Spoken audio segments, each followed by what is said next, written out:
Hello, everybody, and thank you so much for joining us here tonight for a game of Candela Obscura. We are very excited to get back together here today. We're all friends, we're all gamers, we love this game, and we're excited to see what we can bring to you tonight. Now, we are playing a new case called the Belltower Chorus case, brought to us by our amazing DM, Christen, who is here with us today.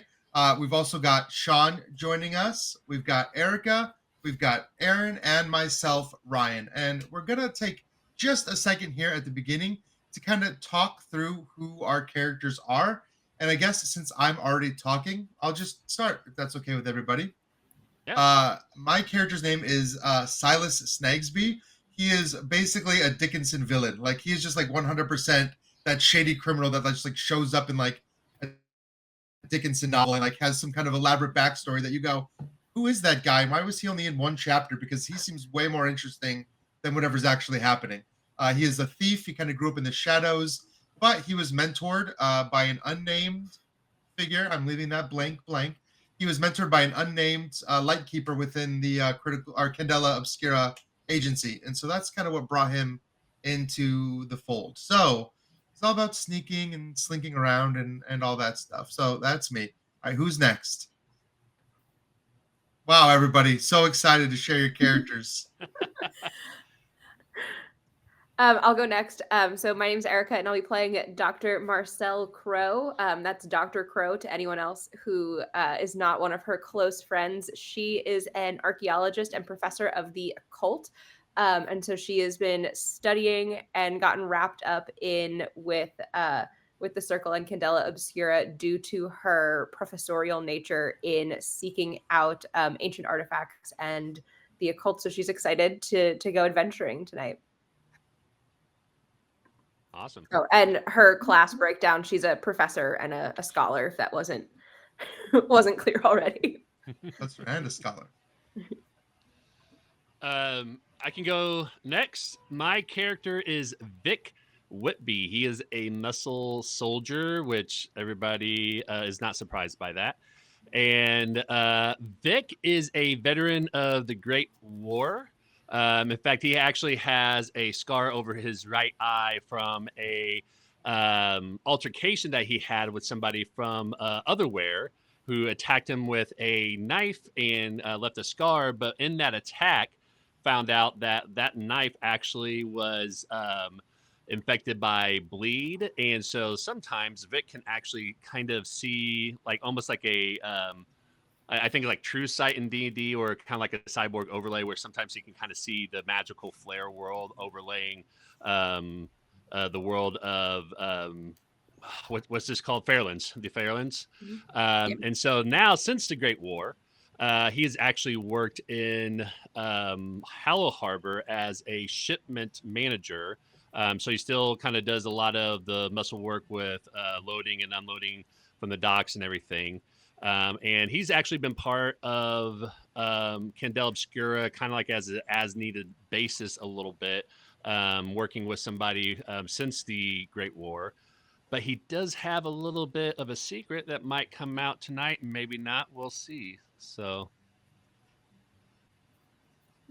I am Erin, and I am playing Penelope Penn. Penelope is her role is weird, and she is an occultist. She is a highborn young lady who never had any interest in the kinds of things that highborn ladies are supposed to do.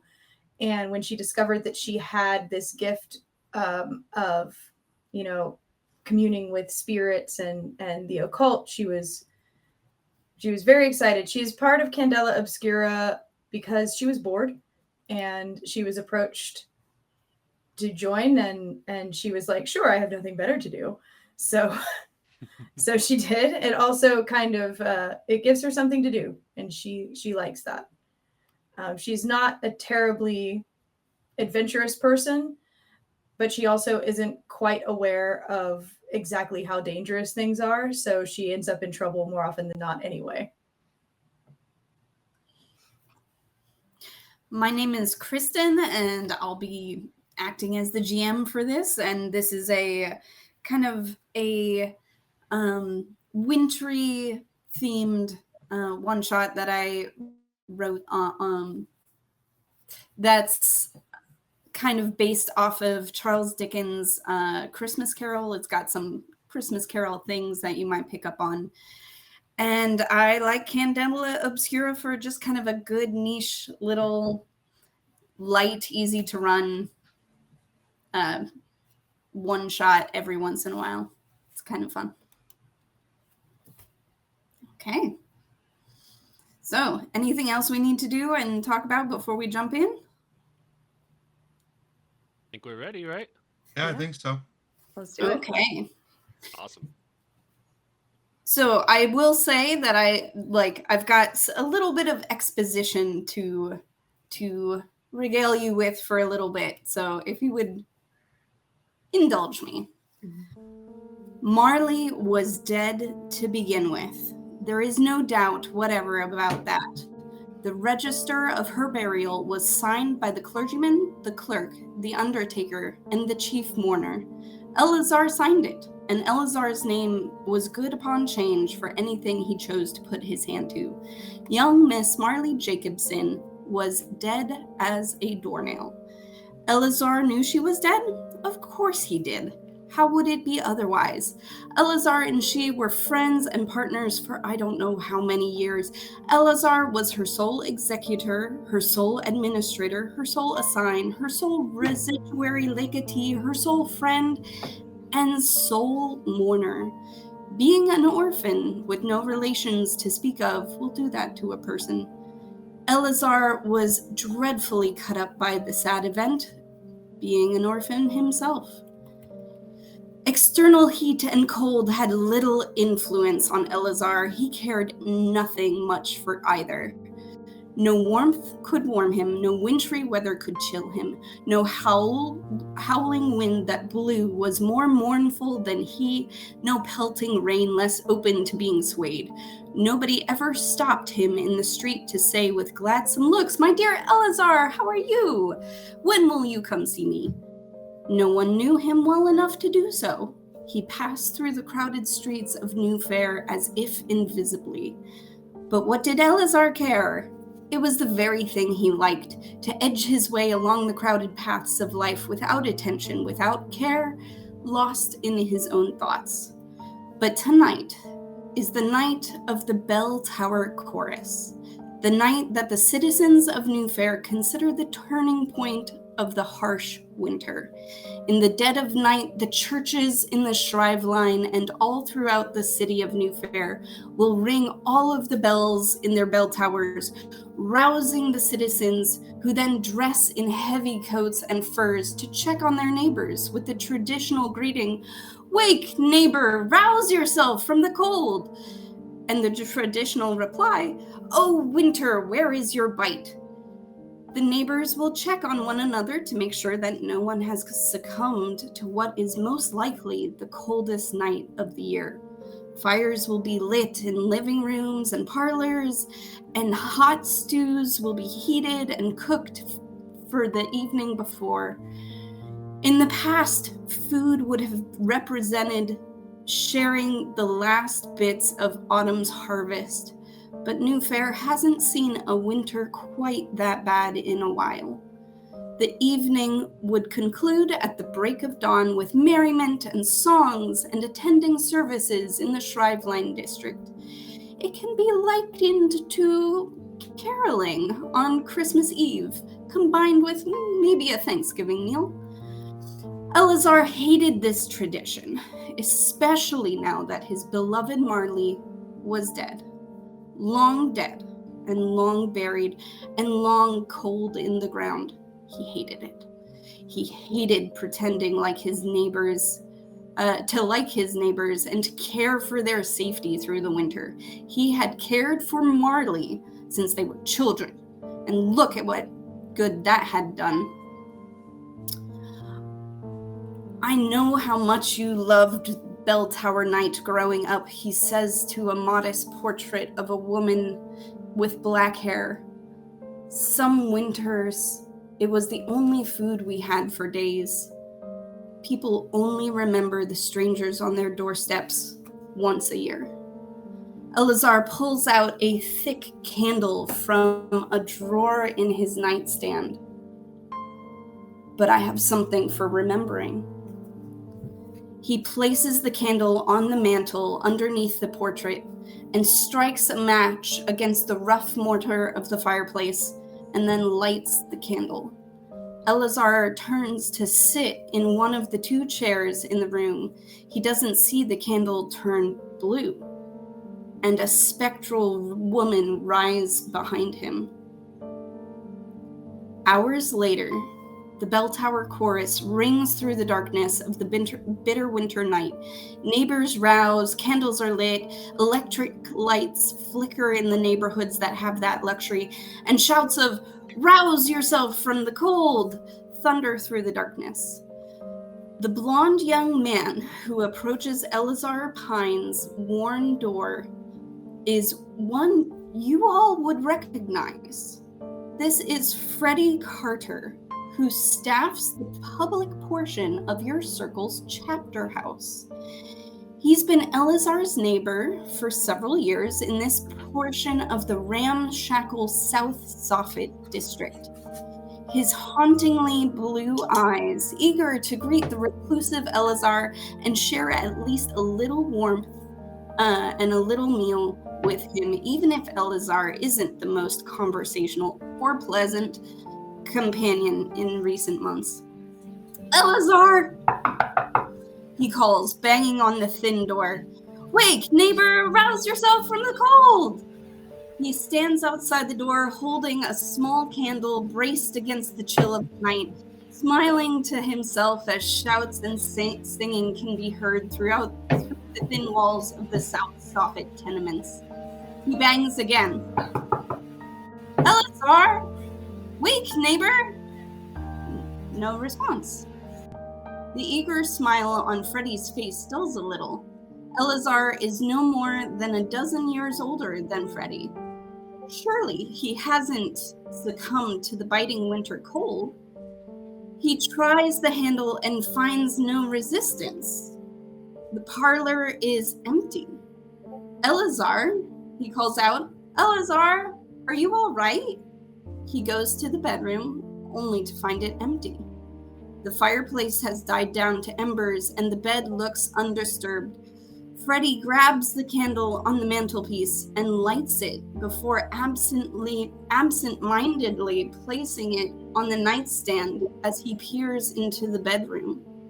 A bluish-purple tongue of flame rises behind Freddie. When he turns, he gasps as the tongue of flame disappears into his chest, and he runs into the early morning. The 4 of you have developed the habit of coming every morning to the Steeped in Mystery tea and game house. This tea house is located in Briar Green, not far from Briarbank College, where Dr. Crow works.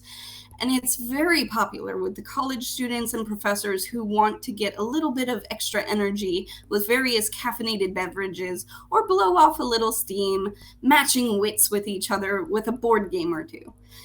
It also has a meeting room and a private library stocked with mystery novels, mythologies, and anthologies of riddles, puzzles, and mind benders. The meeting room is very popular and always seems to be reserved, and the private library is only available to select few patrons of the tea house. Stained glass Tiffany lamps are dotted around the room, and some have been mounted upside down to the ceiling and hang like colorful chandeliers. The tops of the tables in the booths and sitting areas are inlaid with jet and mother of pearl in different patterns. On some tables, there are inlaid chessboards. On others, there are inlaid backgammon boards, and 1 or 2 have boards with unique crosses or stars that have rumored to be various versions of chess from the lands beyond the vast chasm. The tea house is also a front for your Candela Obscura chapter house. This morning, you rouse yourselves from the early morning festivities of the Belltower Chorus, but the tea house is different today. The machines are quiet because rather than being behind the counter, Freddie is talking in a hushed tone with Arabella Whitlock, your lightkeeper and the proprietress of the tea house. She's a slender woman with auburn hair and brown eyes. And rather than her usual practical brown dress, she's wearing a warm navy dressing gown. Her auburn hair, which usually is done up and fashionably, is currently braided in one long braid that reaches her waist. Arabella reaches out a hand and lifts Freddie's bangs out of his eyes and peers at him carefully before muttering something and patting him on the shoulder. She motions for the four of you to follow her into the private meeting room. Is there anything you four would like to do before following your lightkeeper into the meeting room? Yeah, grabbing a drink. Okay, you kind of reach behind the bar and pour yourself something. I feel like this is something that's going to need something. So, yeah. I'll probably do the same. Is there like, are you taking like whiskey or straight alcohol, Silas? You know what? We're doing the whole bottle. I I'm just want grabbing a the beer. bottle. I don't want the bottle, but I want a beer. Penelope will grab she will politely request a cup of tea. Freddie is not behind the counter, and Yeah. he's but you kind of motion him over, and he's like, oh, yes. And he kind of starts shifting and boiling and gets the kettle going, and he's like, I'm sorry, it's been a night. I'll bring it to you in the meeting room. Is that okay, Miss Dr. Crow? Or was that Penelope? That was Penelope, but no That was worries. Penelope. If you make extra, I'll take some as well. It's been a day. So as you follow Arabella into the meeting room, the bright blue scar that runs down the side of Arabella's cheek stands out against the paleness of her skin in the winter morning. It runs down her neck and would normally disappear under the high neckline of the jacket that she favors. This morning you realize that with the dressing gown that this seems to be one branch of a bleed scar that also snakes across her chest to the collarbone on the other side.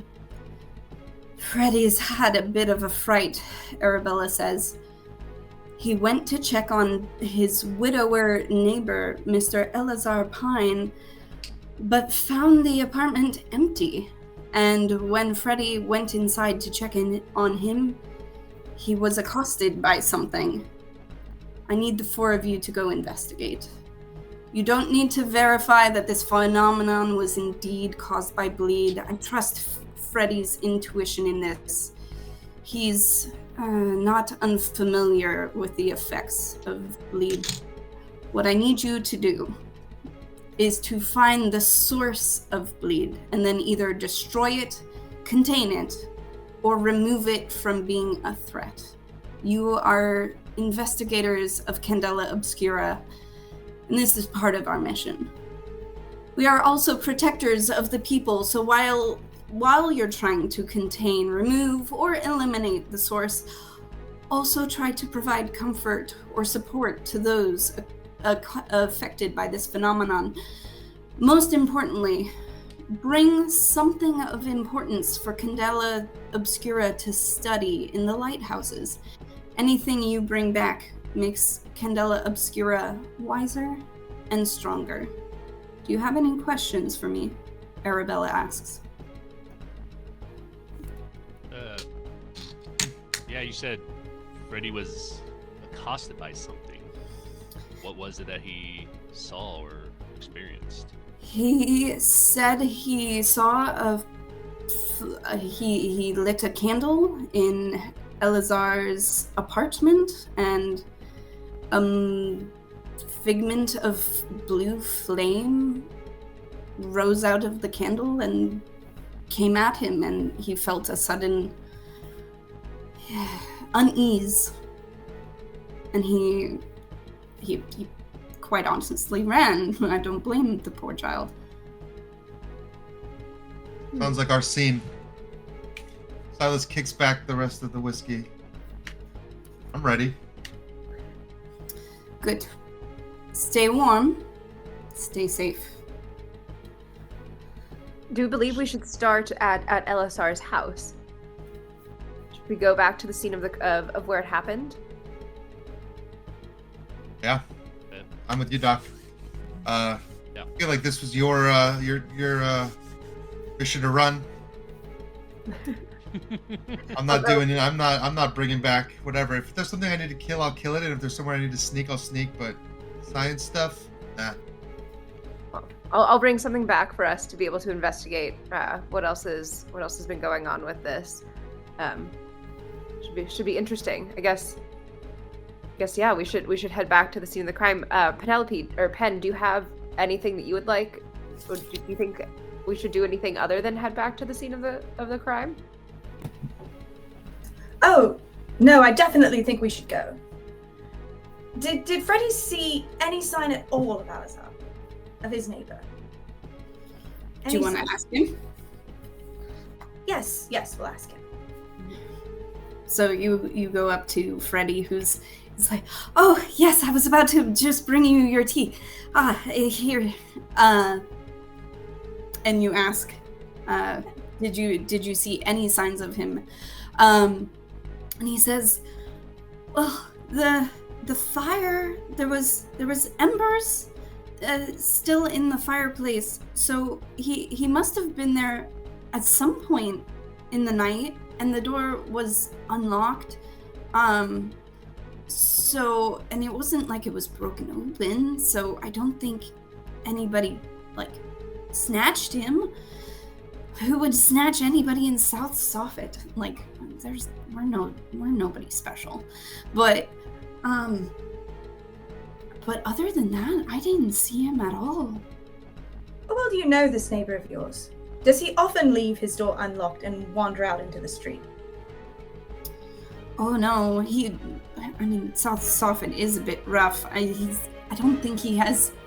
None of us have anything, but what little we have. Sometimes people just. If you leave your door open, what little you have is gonna go missing. But Eleazar would always lock his door, and then he would. He's not a fuddy-duddy. He's not a old fogey. He's not that old. There wasn't a sign of a break-in. Did Freddie notice? Just that the door was unlocked? It was just unlocked. It wasn't like it had been ransacked. It just looked empty.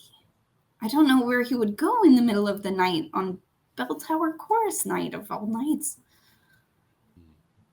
People go places, people vanish here all the time. Don't we know that? Yes. Well, I hope you find Mr. Pine. You are going to try to find him, right? Oh, of course we are. Don't worry about it. Okay. Absolutely. He's a bit of a curmudgeon, but I don't blame him. Do we have any bleed containers we can take with us? Because it sounds like the candle probably, if there is any sort of bleed or magic, that the candle's definitely something that we probably want to contain because it's probably infected by that from what you're telling us. So the fun thing about Candela Obscura is you are prepared, right? So you do not need to say that you're bringing a bleed containment vial or a handgun or a whatever is in your small inventory list. Whenever you need it, you would have thought ahead of that as a character, and it is magically in your pockets, and you can do that three times. Yep. 3 times. Awesome. Yep, you can always retroactively say, oh yeah, we had this already. Yeah, I definitely would have brought rope. 50-foot of rope. I definitely. Or a bazooka gun. Yeah, always. Every circle has access to a bazooka gun. Mm-hmm. Now the thing with the handguns and with the weapons, one thing that, because some of you are muscly, a little bit more active, and you do have access to what it says is a handgun, or sometimes like a Knife, brass knuckles. yeah. So Yeah. generally, what I consider a small weapon is something that can be used one-handed and is easily concealed. So brass knuckles, one-handed, easily concealed. Handgun, one-handed, easily concealed, right? So are you going to have a broadsword? No. I'm going to say no. Can That cloak has a lot of space in it. I was gonna say, can't do like Percy Jackson where you just click something and it just Oh my god. expands. Yeah, like Billy Club. You grab Sure, one, sure. Is that what we... But again, Actually- you don't need to declare that to me now. You can declare it in the moment. Right. Okay. So, New Fair is perhaps different from other places that you've lived. I know in my town, my city goes out. Where I live, the city got built and then it started going this way. In other places in the world, like say Rome or Pompeii, the city has perhaps sunken and there's been layers built on top of these layers, and New Fair is one of these kind of places.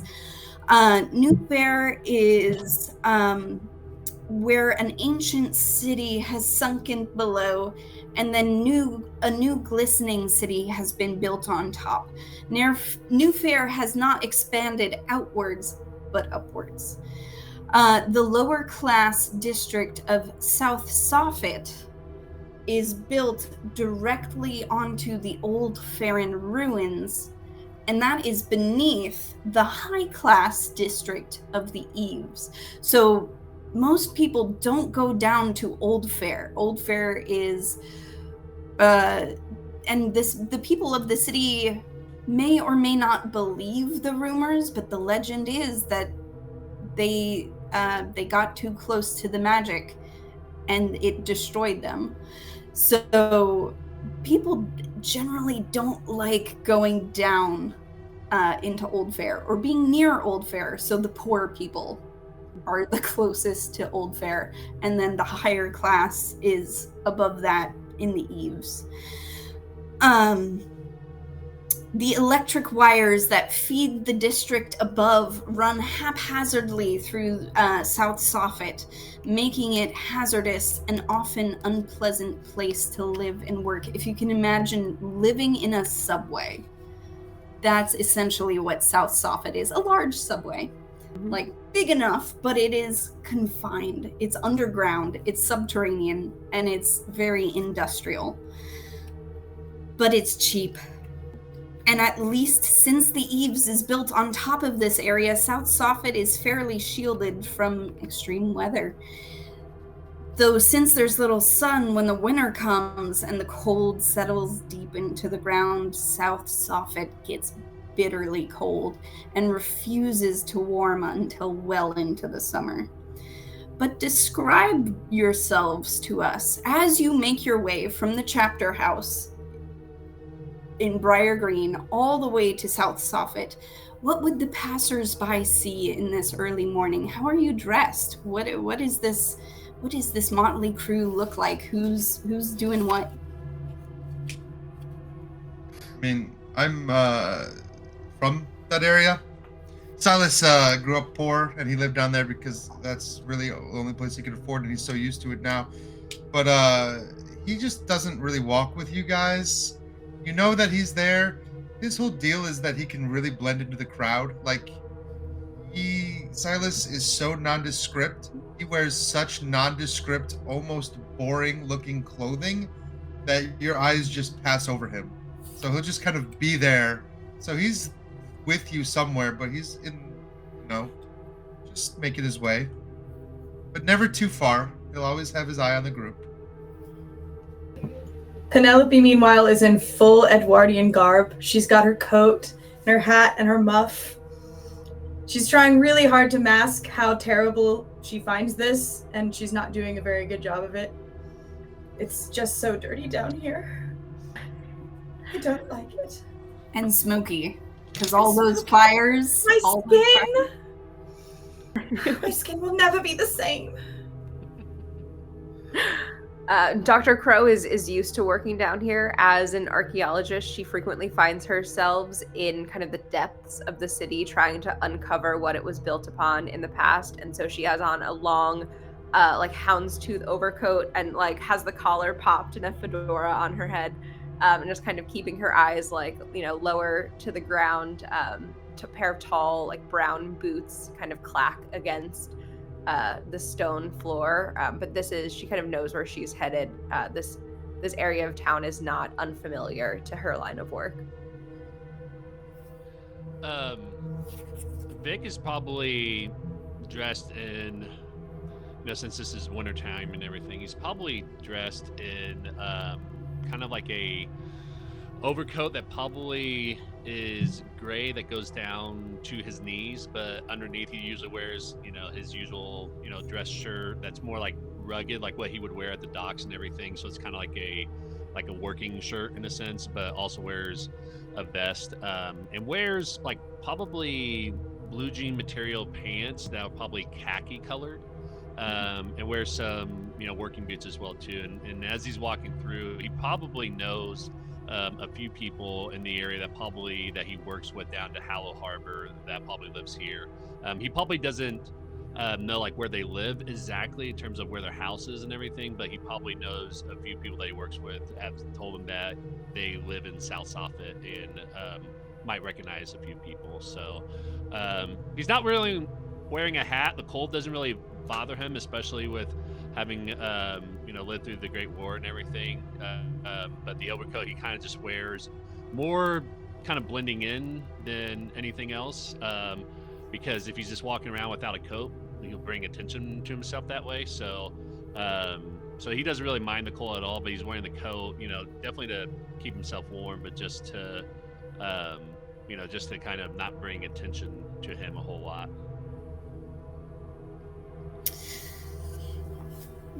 So as you work your way through South Soffit, so you kind of the way to South Soffit is first through the eaves and then kind of under, like you're going down into a subway. So you kind of have to get to the outskirts of the high class area and then you duck under.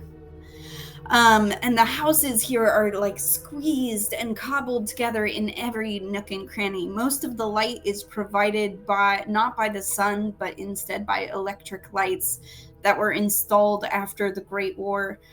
The large cavernous interior occasionally gives ways in places to natural sunlight, but in other places, the ground expands into the darkness below of the ruins of Old Fair. You find your way to Freddie's house and the building kind of next door, which must be Mr. Pine's residence. So what are you doing as you approach the entrance? I'll walk up to the door and like rap on it kind of loudly just to like make our presence known in case anyone else is in the house. So like a loud knock, just say like, Mr. Pine, we're here, we're gonna come in, just in case anyone is in there. Silence. You hear nothing. Turn back to the rest of the group and I'm like, should we try the door? I'm gonna try the back. Okay, so let me paint the picture of how this place looks. There is no back. So South Soffit is kind of in this archway, and the higher up you go, the lower class it is, because even though you don't want to be near Old Fair, you also don't want to be near the top because all the smoke kind of rises. And there's these little nooks and crannies, and sadly Freddie and Mr. Pine are kind of in the high spot. So they've got this little corner where it's kind of arched against, and the front door is like right there. That's the only way in and out? This is an itty bitty little hole in the wall kind of place. This is maybe a place to sleep. Silas, do you think you could pick the lock? If it's even locked, I'm gonna just try the door. We always assume it's locked. Before I get out the burglar's tools, let's just try the door. Freddie, in his haste, left the door unlocked. So you try the door handle, and thankfully it swings on open. And what you see is a very spare 1-bedroom apartment. So the door swings open, and you can see it's not a big place. It's probably about as wide as my room here. Not very wide at all. Like maybe 15 feet. You don't need the dimensions because that's not how Candela Obscura works, but not big this way. And you can see there's also a door kind of straight ahead that's also open and ajar.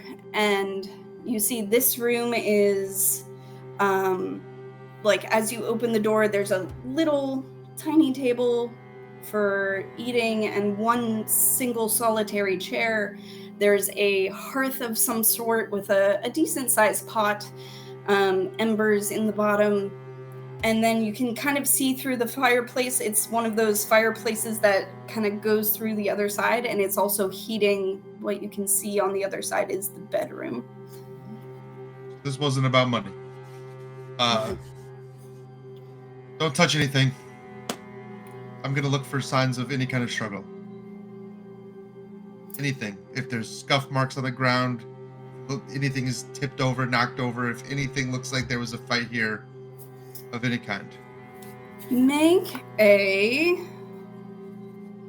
roll. How about a survey roll? Yep, survey is what I was thinking. And I will, let's just, I don't think I'm going to use my drive for this, so.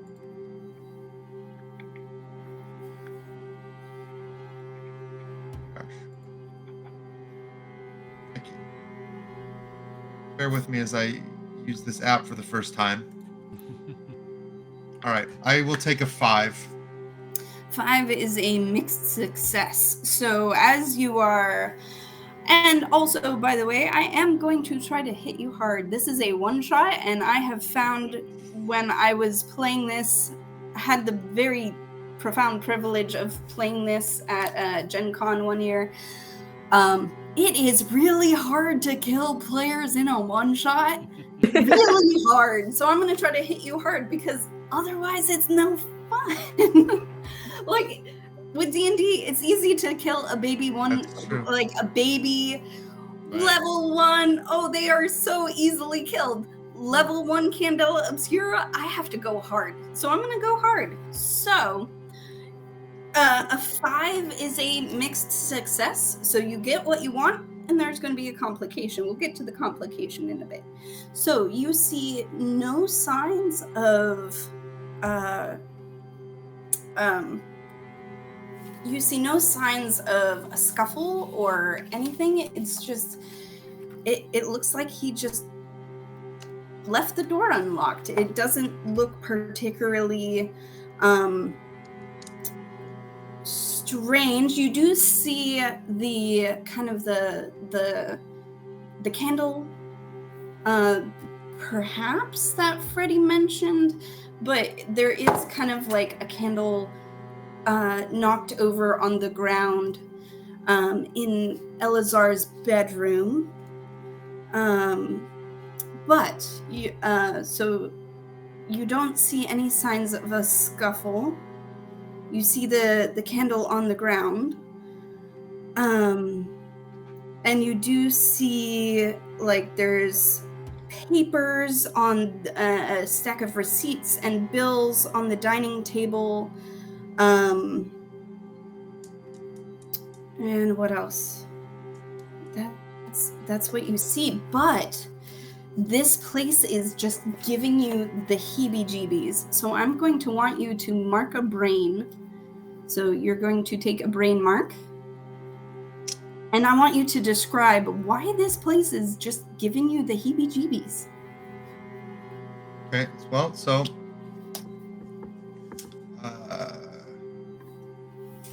all right, so Silas, doing his thing. You've seen him do his thing. He's looking around, trying to figure out what happened here. Sherlock Holmes style, trying to retrace, or try to imagine in his mind, like, where people were standing based on all these things. There's the fallen over candle. So there's the realization that he didn't leave. He was not carried out. He was not hurt or murdered here. There was the realization that whatever happened here, like, flat out just vanished him. Which, an operation that's powerful enough to vanish somebody is a hard thing to grasp, especially with Silas's past of having his parents just have disappeared on him. There already is like a little triggering event here, and so he just he picks up the candle and just feels this oppressive force of just like loss and nothingness, enough that he drops the candle and takes a few steps back without even really thinking about it towards the door, just like out of instinct, just like backing away, like almost out the door. Silas, are you okay? Yeah, this is not normal. This was not a capture. This was not a hostage situation. This is something outside of our realm. Penn, can you sense anything with your powers? Yeah, that's the occult. I can definitely try. So Penn's going to look at the candle. She's going to inspect it.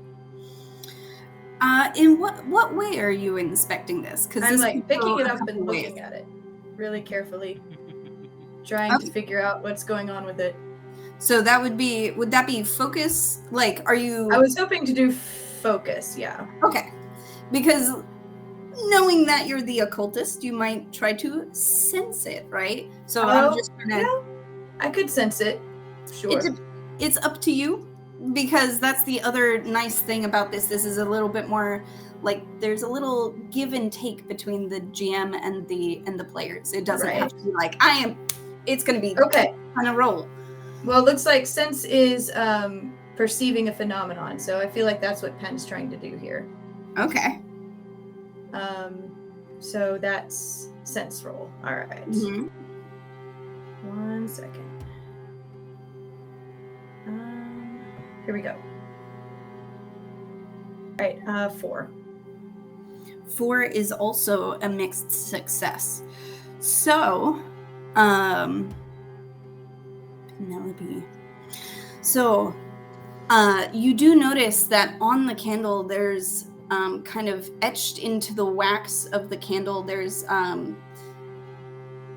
writing on the candle, but it's not in the modern alphabet that you're familiar with. It's a little older than that. This is, with a 4, this is ancient Farron, and there's symbols scratched onto it. But as you're kind of focusing on those symbols, the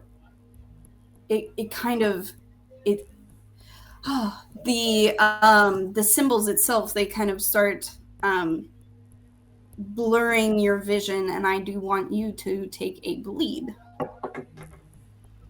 Okay. Kristen's out to get us. Yeah. Every time you roll, you make a mark. I do. I get 9 rolls. Okay. Not necessarily. I mean, they're mixed, right? Yeah. We're gonna have to start spending our drive. This is high stakes. Right. Yeah. Yep. This isn't high stakes yet. This is low stakes. If that's low stakes, I don't want to know. All right, so I was going to talk to the group. I'm going to say, never let them say words can't hurt. Not as much as knives. I would argue just as much as knives, if not more sometimes. That doesn't fit Silas's worldview. Penelope, as you're looking at the candle as well, you do notice on the bottom of the candle there is a kind of a label that says Tests of Time, Antiques, and Oddities.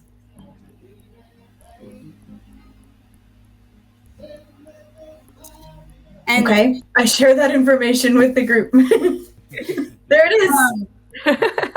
And I will say also in the bedroom, since I'm assuming like you had to go into the bedroom to look at the table. I did. There Mhm. is a foot locker at the foot of the bed. There's a portrait that has fallen onto the ground, and there's a bit of broken glass on the ground. Yes. That does look like a struggle. Something happened in here. Yeah. Did you say there's a fireplace around here too? Yeah, so the fireplace kind of it's one of those go-through fireplaces that kind of combines. It serves as both the fireplace for the kitchen and dining room and the fireplace for the bedroom. Right. It heats both rooms. Right. Yeah. So it's like kind of in the wall and it's open on both sides. Yes. Right. Gotcha. Okay. I don't. Vic's going to, as this is happening, I think Vic is going to try to explore other parts of the house that Silas hasn't explored yet. And as Penn is kind of looking through the candles, he's going to see if there's any other kinds of weird signs of a struggle that just maybe seem out of place. So like the broken glass obviously is some sort of sign, but he wonders if like there's maybe something by the fireplace or something else around here that might look out of place. Maybe make a let's see, make either a survey or a focus. Are you taking broad strokes, or like really trying to inspect a specific part? I think broad strokes for the Okay. most part. Yeah, he's just going to kind of, because he saw how Silas got spooked out from when we just got in, so he's going to kind of look and see what else generally looks out of place. So he'll walk in and just kind of start doing like just a scope around the rooms and look at the fireplace and everything else that is kind of standing out. And I'm going to go ahead and burn a drive for this, so that way I can get 2. So it's a survey roll as well. Yes, and I failed miserably. Oh no, what is I it? got a 2. Both of them were 2s. Both were 2s, yeah. No. So that drive was useless. Oh, also, because y'all haven't been doing this quite yet, you can help. So there is also the Right. helping mechanic Okay. where if you're like, I have some extra intuition drive. Survey is intuition, and you're like, I have an extra intuition drive. I think that's a good thing to spend that on, and you can absolutely spend it. And I believe, if I'm not mistaken, you decided on... Did you decide on I can't remember from the character creation video. How did you decide on a circle ability? We did all in this together. I have it written down. Yeah. Okay. I saw it somewhere and I wasn't sure if that was fixed. Right. So, and then in that case, what would happen is if you helped, you could still gain a drive back if Right. Sean failed. Okay. All right. Exactly. Yeah. Or if Vic failed, rather. Sean isn't failing, it's Vic. I never Look, fail. No, Sean is the one that rolled the dice. Yeah, The but dice Vic is the failed. one that The failed. dice. Always blame it on the dice. They go to dice jail after this. So you, as you're kind of trying to, I would say, yeah, you're trying to look around and you wind up kind of just also getting this weird vibe from like, you're like, you saw Penelope's eyes kind of glaze over when she handled the candle. You're seeing not Vic, Silas. Silas. You saw Silas kind of freak out, and you're like, that's not like Silas. So you also are starting to get a little freaked out. So I want you to also take a brain. Will do. Can I try to read the inscription on the side of the candle that was in some ancient text or something like that? Yeah. Okay. Would that be like a focus roll, maybe? Yeah. Or could it be like my well-read ability? Now remind me about well-read. It says, you are highly educated and retain knowledge better than most. When spending an intuition while making a roll on the result of a 3 or less, I earn back any intuition I spend. So I guess. Yeah. So it would still be, so an intuition, right? It could still be a focus roll. Mm-hmm. And then, and yeah, you could absolutely use that ability as well. All right, I will make a focus roll here to see how it goes. Let's see. That is a 6. Nice. This is a success, Well and like that's a clean success. Okay, cool. I was pretty concerned out here. I was like, okay, 5 is not a great success. You do know after kind of looking at these, you're like, Penelope, let me see this candle. And you can tell that these ancient Farron sigils relate to burial rites or remembrance. So they have to do with like maybe remembering the dead or burying the dead, or that's kind of what you're getting. It's still like you get words that say burial and remembrance and departed and things like that. This is a candle that is used to, help remember the departed, or in burial and funeral rites.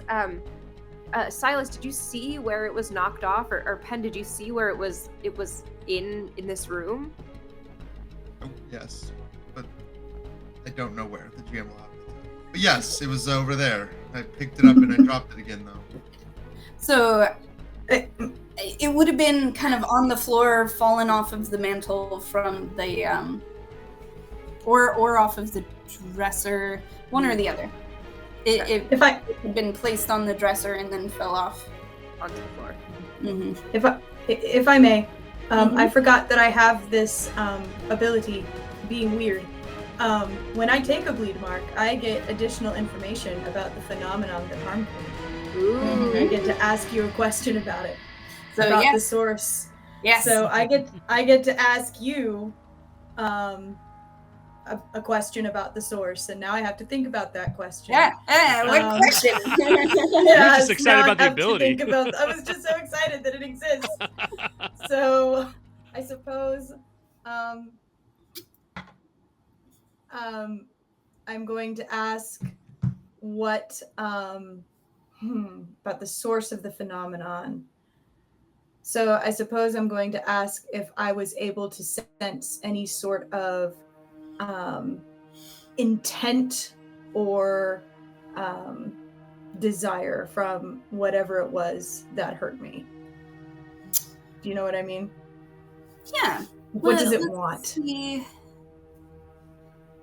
So, how about I'm gonna try something, and you tell me if this answers your question or not. I'm taking a little bit of narrative liberty here with that. Kind of as it took you a while it didn't sink in exactly what this phenomenon was, but with Dr. Crow's mention of burial rites, you're like, oh right, and kind of you get kind of like almost a vision, it seems, of like your this candle, and this woman comes out of this candle, this spectral woman, and she kind of calls, Eleazar, remember me, come.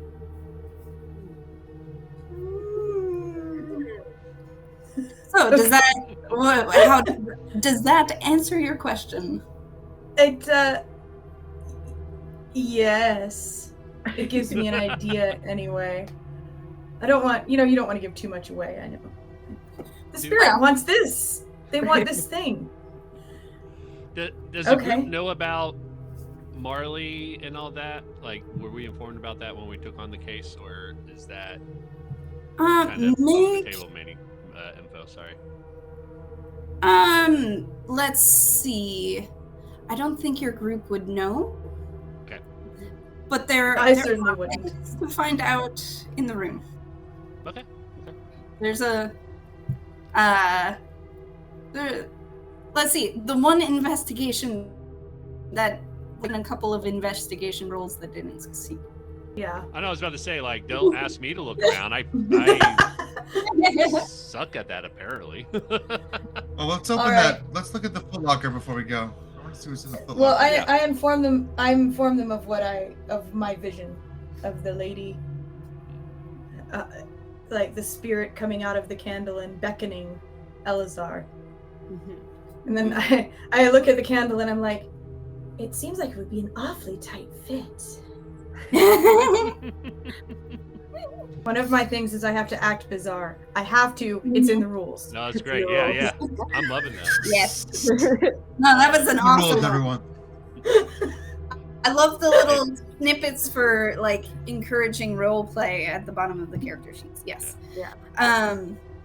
If there's a spirit that's calling for Eleazar, maybe that's what happened. He got spooked and he ran away. I don't think he ran away. He didn't run away. You don't think so? No. He was vanished. What makes you say that? Got a feeling when I touched Put a that feeling for candle the candle. of loss and emptiness. Okay. But if there are let's two keep spirits looking around. inside the candle, it won't be empty. It will be full. I don't know if the candle's full, but the house is empty. Oh. All right. So in the Foot Locker, let's see. Just go through all this guy's possessions. Yeah, so you start kind of looking through the things. The Foot Locker, let's see. The Foot Locker is locked. This is the one of the few things in this room that is locked. So Should we try opening it just to make sure? I do. I want to get. Yes. Anything that can give us more evidence or more of a lead. Yeah, get in Yeah. there.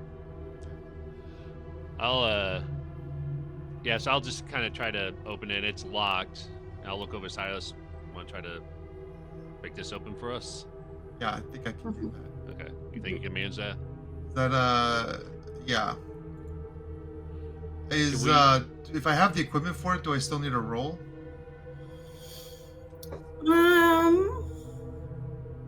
Out of curiosity, I don't know how that works. what does it? You have what's the equipment? And Burglary. Oh my gosh. Burglary? Burglary tools to burgle into things. Yes. for the sake of this one shot, I'm gonna say that this lock is easy enough that you wouldn't need to make a roll. You, Okay. as the slink, would. This I is got not my a gear. complicated lock. It is locked, but it's not a complicated Yeah. lock. Right. Okay. So you pop open the thing, Okay. and you open up the chest, and it does have. You see letters, you see war medals, you see one letter that's kind of open and laid out on the top, and it says, as you start like rummaging through these letters, you notice that some of the letters are like addressed to they're addressed to Eleazar, and they're signed Marley. A lot of the letters are. Yes. Any There's- last there- name on Marley there? Jacobson. All right, good. This is good. And then there is one letter though that kind of stands out from the others. It's like Marley's got very beautiful cursive handwriting, and she signs it with like X's and O's, and it's got a like an old whiff of like scented like It's kind of very subtly there. It's kind of faded out. But there's one letter that's on printed paper, and you can tell it was like on a typewriter. It's something else altogether. And it says, Miss M. Jacobson died during the war. We regrettably don't know where she was buried, other than it was in the Potter's Field section of the cemetery. That's too bad. That's a shame. I'll share that information with everybody.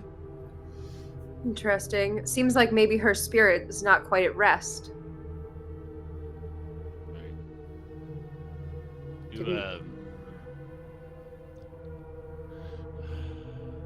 With Vic being a veteran from the war and everything, was there anything that he might know that might be helpful here?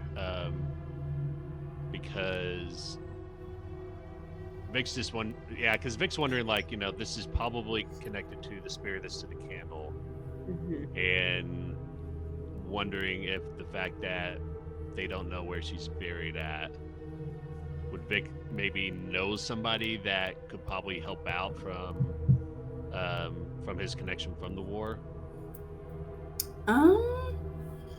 Maybe with a roll. What kind of, let's see, I don't know. Could be focus, since that's remember. Yeah, we could do that. Yeah. Not You're gonna so lie, good at focusing. that's a disadvantage, so I can help. I have lots of drive and intuition. I can help. That would be I'll great. spend a drive and help you out. Okay, so that means I'm just rolling one die. One dice. So that's fine. Yeah, okay. All right, I'll roll. It's a 5. Yay! That's not bad. Yep. Wow. So what you know about this is that not only did soldiers die during the war, but because of rationing, because of and partly the war was started because New Fair had food, and the Great Winter was bad in worse, it was worse in other places. It was bad enough in New Fair. So there were people who succumbed to illness and just simply because of lack of nutrition, even in New Fair, let alone otherwhere and places beyond the vast chasm. So to some extent, this isn't necessarily unusual, especially for what you understand was happening at home. This isn't necessarily unusual, especially for an orphan who had no relatives and who just possibly died from illness during the rationing and couldn't get the care she needed.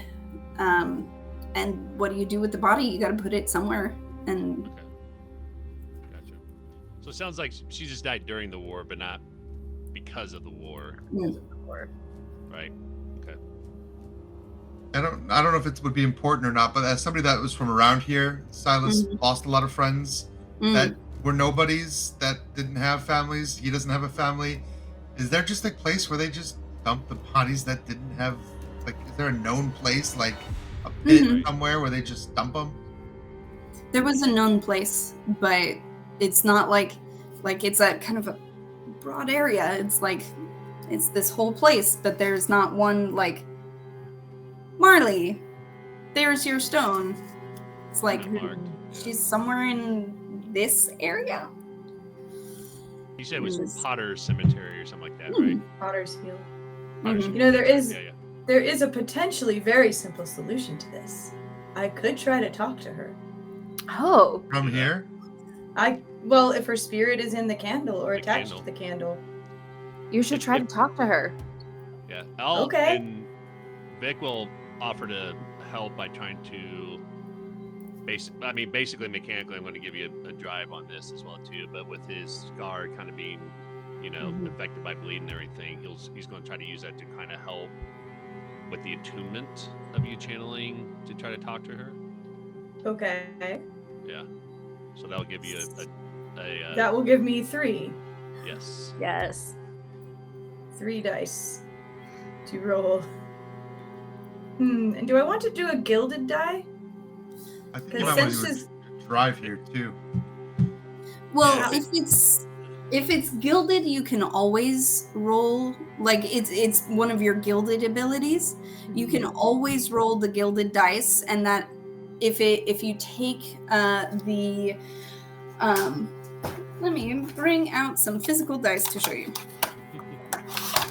So, if you're rolling 3, and one of them is gilded, so right. you would replace one of those 3 with the gilded dice, which is this one here.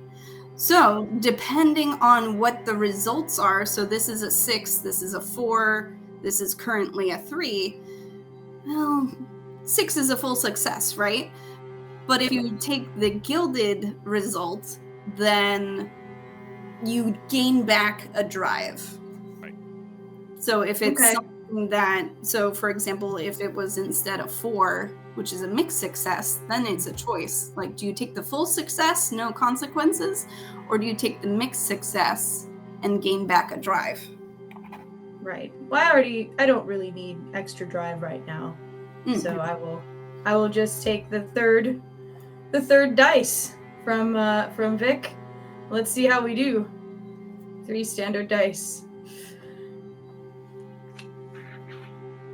Oh no. Oh no. Oh no, what is it? No. I got a 2, a 1, and a 2. Oh no! Do you have resistance? Because you I can use do. resistance. I Yeah, have reroll. resistance. Yeah, user resistant. Yeah, you reroll Okay. 2 dice. Let's- You don't get to reroll the one I gave you. I think you just reroll what you. Okay, originally yeah, had. we'll try that again. Yeah. Whew. Here goes. All right, here we go. I'm gonna drive. I'm gonna have 3 dice. Okay. Here Good it for you to goes. use that drive. Oh no! Still bad. Yeah, the best result there was a 3. It's better than a 2. Oh man. Better than a 2. Better than a 2. Kind of. It's still the Kind same. It of. still fails. Actually, it fails. Bad. There's It's still a no- You need at fail. least a Yeah. 3 or 4. I mean, 4 to 5 sometimes is mix. 6 is Gotcha. full. I don't want to and use 3 another close. resistance, Fail. so I'll just accept the fail. I'll just Oh. accept that I failed terribly. This is going to be catastrophic. So, Penelope, you try. Explain to me what you're doing so I can paint the picture better. I am holding the candle very close to my face, Mm-hmm. and well, considering the results of the roll, I look like maybe I have a very bad headache, and I'm just squinting at the candle really, really hard. So you start squinting at the candle really hard. You're really trying. And again, your vision kind of clouds over. Has Penelope lost anyone?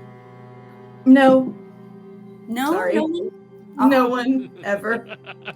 She's a very pampered princess. Right. Yeah. No, like pets? No, nothing even? Animals are dirty. I don't want pets in my house. Oh, goodness. Okay.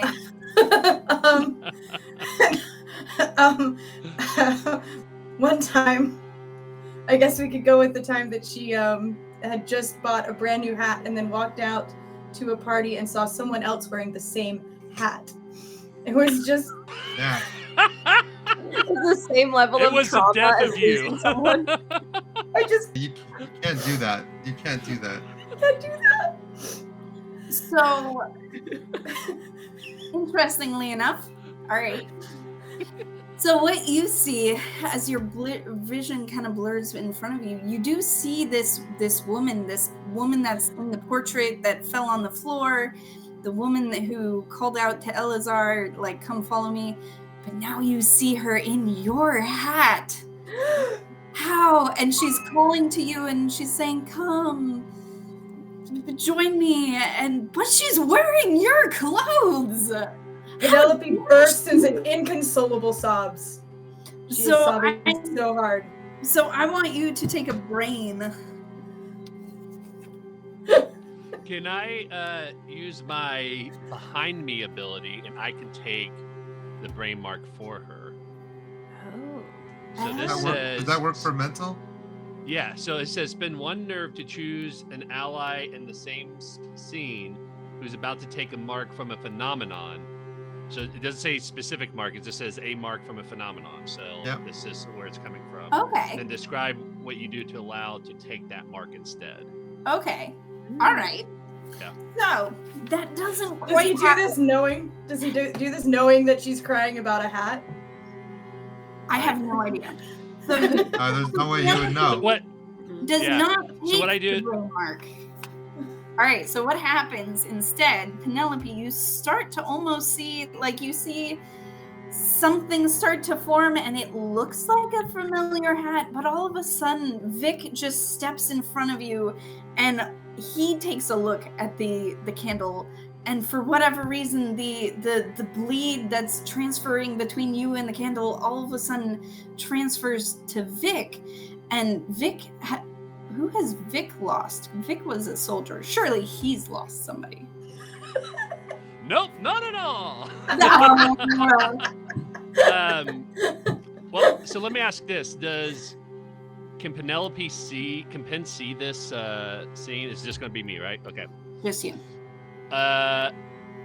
In this memory, Vic is going to go back to that scene where he got the scar across his eye.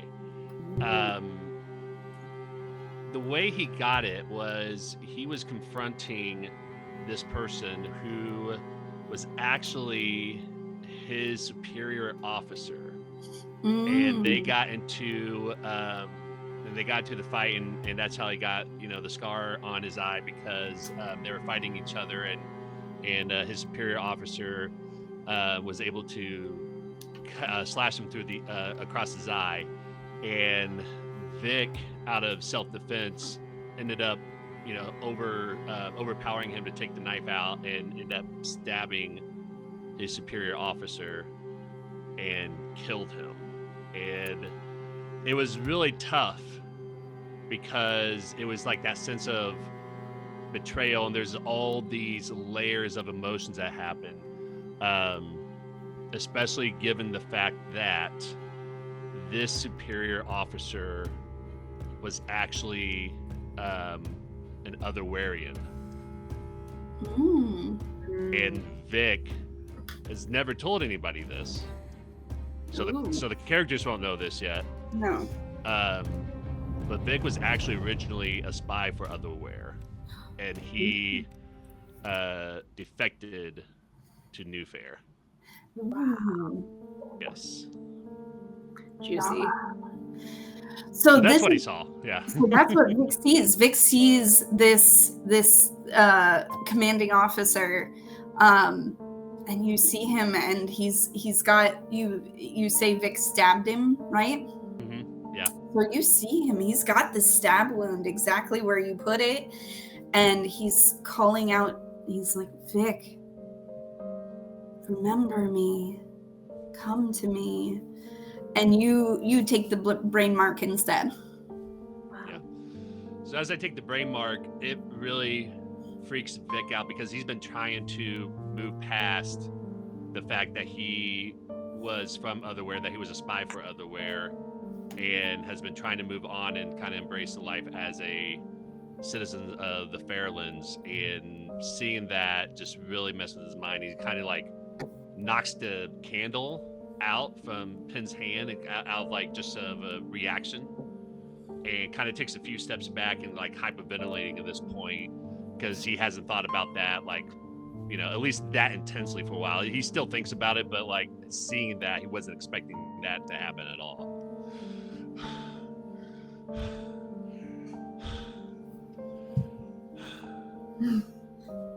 Okay. And then he eventually calms a little bit, but he's just kind of blankly staring at the candle and just kind of pressed against the wall for the time being. At this point, I'm going to suggest we all stop touching the candle. I think that's a wise suggestion. Erika, are you all right? Yeah, I wasn't. And then he just kind of looks at Dr. Crow and say,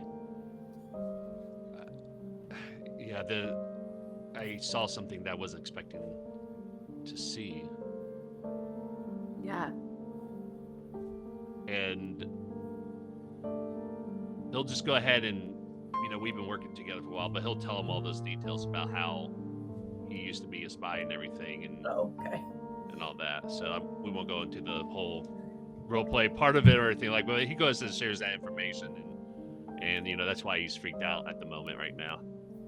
You shared it freely. Penelope was going to try to read your body language and figure out if you were lying. Okay. But you tell us. You should. No, you told us. Oh, gotcha. So now Okay. I don't have to. No, I don't have to do that. I don't have to roll any more terrible dice. It's good. And then you Silence get is Mark. Silas's respect has gone up. I knew you would expect that. Spy's hard work. Yeah, so it goes. Hopefully everyone's okay with that fact about me. Let's move on. We're not here for let's try to wrap this up and figure out what's happening so we can get out of here. Well, we have a lead, Mhm. right? We have 2 leads. Yeah, right. We have a name We have a name. and a face, don't we? Place. Did we look at the And a portrait? place. Yes, the portrait. We can imagine that the portrait is of Marley. Must be. Mhm. I can't imagine any other women wanting to be involved with this. So she must be Molly. She can't be anyone else. All right. Where now? I guess the graveyard, maybe. Do we see if we can find her body and where it was put to rest? To me, it feels like she's a spirit who is untethered from the afterlife, but I could be wrong. Well, I don't want to split up, but wherever that candle came from, Oh, whatever they did to it, they might have maybe they infused it with her spirit somehow, or perhaps they sold it to the person who did that. Mm-hmm. or that too. Yes. That's Well, I have the shop right here. Let's go I'm down to go to the shop. shopping. Yeah. Oh boy. I have a feeling you're trying to figure out a way to tie this into shopping. Tonight. I would not buy anything from a place that sold a possessed candle. We Just don't know that the candle was possessed when they bought it. either way, I'm not going to risk that. I'm a superstitious person. Oh, superstitions are silly. I guess if we're there and you see something you like, Pen, you can always purchase it. It's up to I you. will. We have free will, you know. Yes. Yes, we do. So the label on the bottom, not only did it have the name, it did also have an address, and it's an address to the Varnish. So the Varnish is the posh, well-polished area of the city. So the Eaves is where the aristocrats live, and then the Varnish is where they play, right? This is their shopping district, their entertainment, the nice restaurants, the nice entertainment, the nice shops, right? This is where the residents of the Eaves shop and carouse. Many luxury items are sold here, and many restaurants preparing all sorts of delicacies are here as well. Delicate white lights adorn most of the windows, though they've been turned off for the day. Icicles hang off of the lights, and fresh snow is seen on the tops of the eaves of the shop fronts. The tests of time, antiques, and oddities fits right in. It is high class with trinkets saved and restored from before the Great War, and some that might be even older than that. You can see from the large windows displaying various highly polished brass and copper baubles that this shop has a little bit of everything. Many of the shops are closed for the whole day after Belltower Chorus. You can imagine staying up, like waking up at midnight to wake up your neighbors and then singing until dawn. Most people are taking the day off, but thankfully this shop is open, it seems. As you approach, a tall, olive-skinned man in a gray three-piece suit is unlocking the interior locks, and he flips a hanging sign from closed to open. Is it possible I've shopped here before? Since I live in this area? Yeah. There is a possibility. I'm an occultist, after all. Yeah, you are. Yeah. And a noble woman. Yeah. So, maybe. So, what are y'all doing? How are you approaching this? I'll walk up to the door and open it for Penn and kind of like bow like gracefully to her inside, like all posh like ladies first. Thank you. Don't encourage her, Dr. Crow. We've got to have some decorum in this area. It's not what I'm used to. Probably not a bad idea, actually. Yeah, you're probably right. I'm going to stay inside by the door because this is not my wheelhouse. Yeah. So as you go in, there are just shelves of... some are strange and kitschy, but some are very nice. There's like tea sets or dolls or like little wind-up mechanisms or little boxes or all sorts of little trinkets and odds and ends, fans. Like it's like your regular old antique store, but just a little higher up. It's not the dusty kind of antiques. It's like, these are the nice ones, but there's all kinds. Kind of across the room, one of the red, there's like furniture, furnishings, shelves, all sorts of things. And in one of the large red brocade wingback chairs, you see a woman in a black velvet and mink fur coat. Her legs are crossed at the ankles and resting on the matching ottoman in front of her. And she's got these swanky red and black patent leather heels. She's got a cloche hat that covers most of her hair, but you can see like jet black finger waves weaving in and out from under the brim. On her lap is a ledger of some kind, and in one hand she's holding a long cigarette holder, and she's kind of reclining, looking at her ledger. And as you come in, she kind of folds it closed and keeps her finger at her spot. And she's like, "Oh, you're here early." Did we bring the candle with us, or did we leave it in the house? I would think so, but we probably want to keep it in a bleed container after all the things that we just experienced, right? I think that's probably smart. Right. Okay. So who's marking the bleed container to put the candle in? Bleed container. I'm not touching it again. I was about to say, I feel like Dr. Crow would. Yeah. This Yeah. belongs in a museum. Yeah. I can bring this back to my collection later. Yeah. I'll take it with. I'll mark off a bleed container for that. So since you've been here before, Penelope, you know this woman. This is Saba Sabatini. She is the owner of this shop, and she deals in all sorts of wares. And she's just sitting there, and she's like, "Oh, I didn't expect company so early." Well, we just couldn't stay away. I did have a question.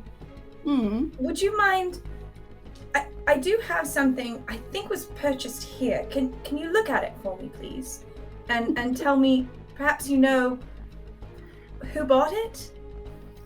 Oh, what a fascinating container.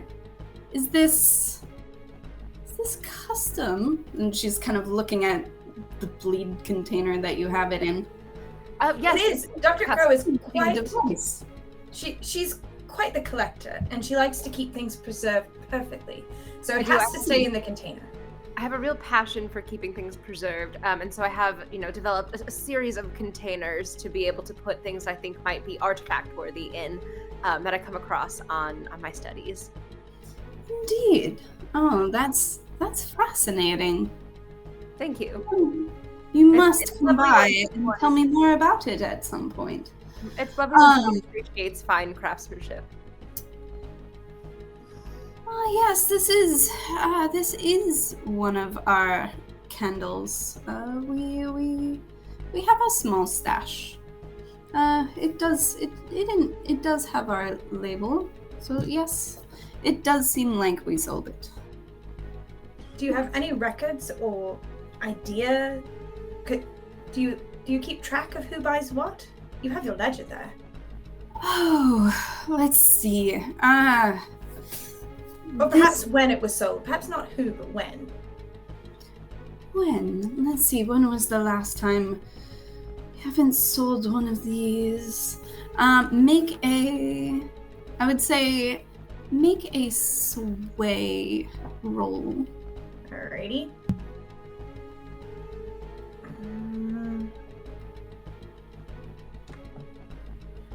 Come on, dice. Don't suck.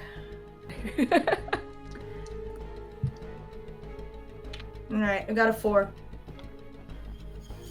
4. You do see. Let's see. The olive skinned man that was unlocking the doors. He kind of comes out from a back office and he kind of gives you a look, and he's like, he gives you a look, and Saba does say, "Oh yes, the last one we saw." What was the question again? Remind me. I gotta know the question. It was, if you can tell us who bought it, but if you can't, can you tell us when it was purchased? The last we sold of this specific candle, and she does kind of open her ledger and she kind of flips through. It was sold to a Mr. Pine about a week or so ago, it seems. As they're conversing, Vic's probably going to look around at the other items that they have for sale. He's going to try to see if he can maybe get some sort of sense if there's any other objects in the store that might have bleed contaminant similar to the candle, just to see if this is like a one-off thing or if the store might be known for. Are you using sense, or are you using like a bleed detector? Sense. I'm going to take that risk. I mean, I've got a bleed detector. But are you in the store? Yeah, kind of just didn't Okay. go up to the counter though, because Okay. he's like looking around. I'm like, "Where's the bleed detector?" So, I'll give you mine. It's like a little magnifying glass, but things look bleedy through it if they have bleed. You can have it. Has like a green film over it to kind of highlight the bleed. You can have it's your. You give it back to me when you're done with it. Okay, all right, yeah. So that's what I'll do. So instead of that, he'll give that to me, and I'll start looking around, kind of inconspicuously. Is that the right word? Yeah. As they're talking, like just kind of.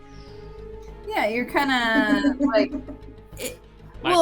My back is to them, and just I kind of hold it up, and so that way they don't see that I'm doing that, and kind of put it back in my vest pocket. Yeah, so you do kind of take a glance around, make a... in your near vicinity, you do not see anything.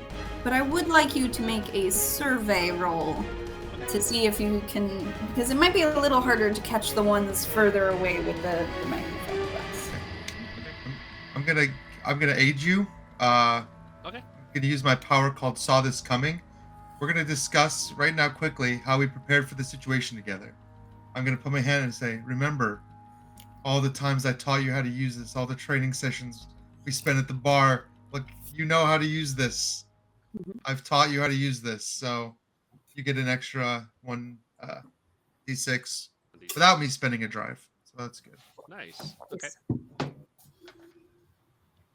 Both 5s. Nice. I'm rolling twins tonight. Sadly, the only double ones that are really cool are the double 6s. But I know. Yeah, I know.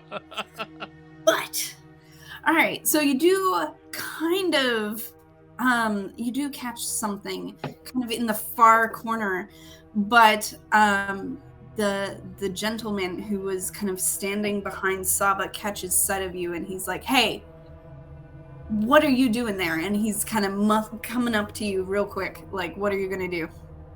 Did he see me with the magnifying glass or no? He doesn't like the look of you. Whatever he saw, he doesn't like the look of you. Gotcha. Can I like step in to intercept between the two of them, and say to the man, "Oh, please ignore my friend. He's so passionate about antiques, and he's here to really inspect the beautiful collection that you've put together. Don't pay him any mind." It's gonna be a sway roll. It's a 5. So another mixed success, and he says, let's see. So mixed success, so he's okay with it. Because you did successfully sway him. But you, Penelope, you're not used to dealing with this like big burly men, like, and interposing yourself in front of two big burly men. Like all of a sudden you're like, oh wait, this maybe wasn't a bad idea. So I want you to take Dr. Crow, sorry. It's all good. I want you to take a brain. Okay. Whoa, now you're in between these two guys. Oh goodness. Not the academics I'm used to dealing with. All right, so you did catch a glimpse of something, and he's like, Vic will just look at him and go, gives him a wink. I'm gonna pull Vic to the side, like closer to the entrance, out of earshot, and I'll be like, "What did you see?" Well, I saw something, right? We don't know. So there was something kind of not in the cabinets near the front, but maybe some of the cabinets near the back. You saw kind of vaguely something before Muscle Man started walking towards you. Yeah. So we've literally purchased the candle, and when the candle was purchased, right? Okay, Penelope's full on shopping now. She's done her part. Unless someone has someone they're asking for, she's perusing the shelves now. Right. Yeah.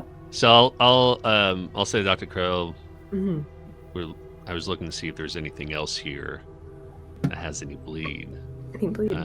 Everything seems to check out, but there is something over there that seemed like the bleed detector may have picked up right before he interrupted.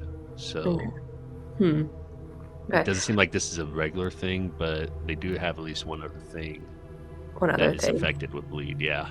Interesting. I'll say, like, just hang out here and lay low. I'll see if we can get PENN to investigate that, and I'll walk over to where PENN is, like, clearly, busy perusing, shopping.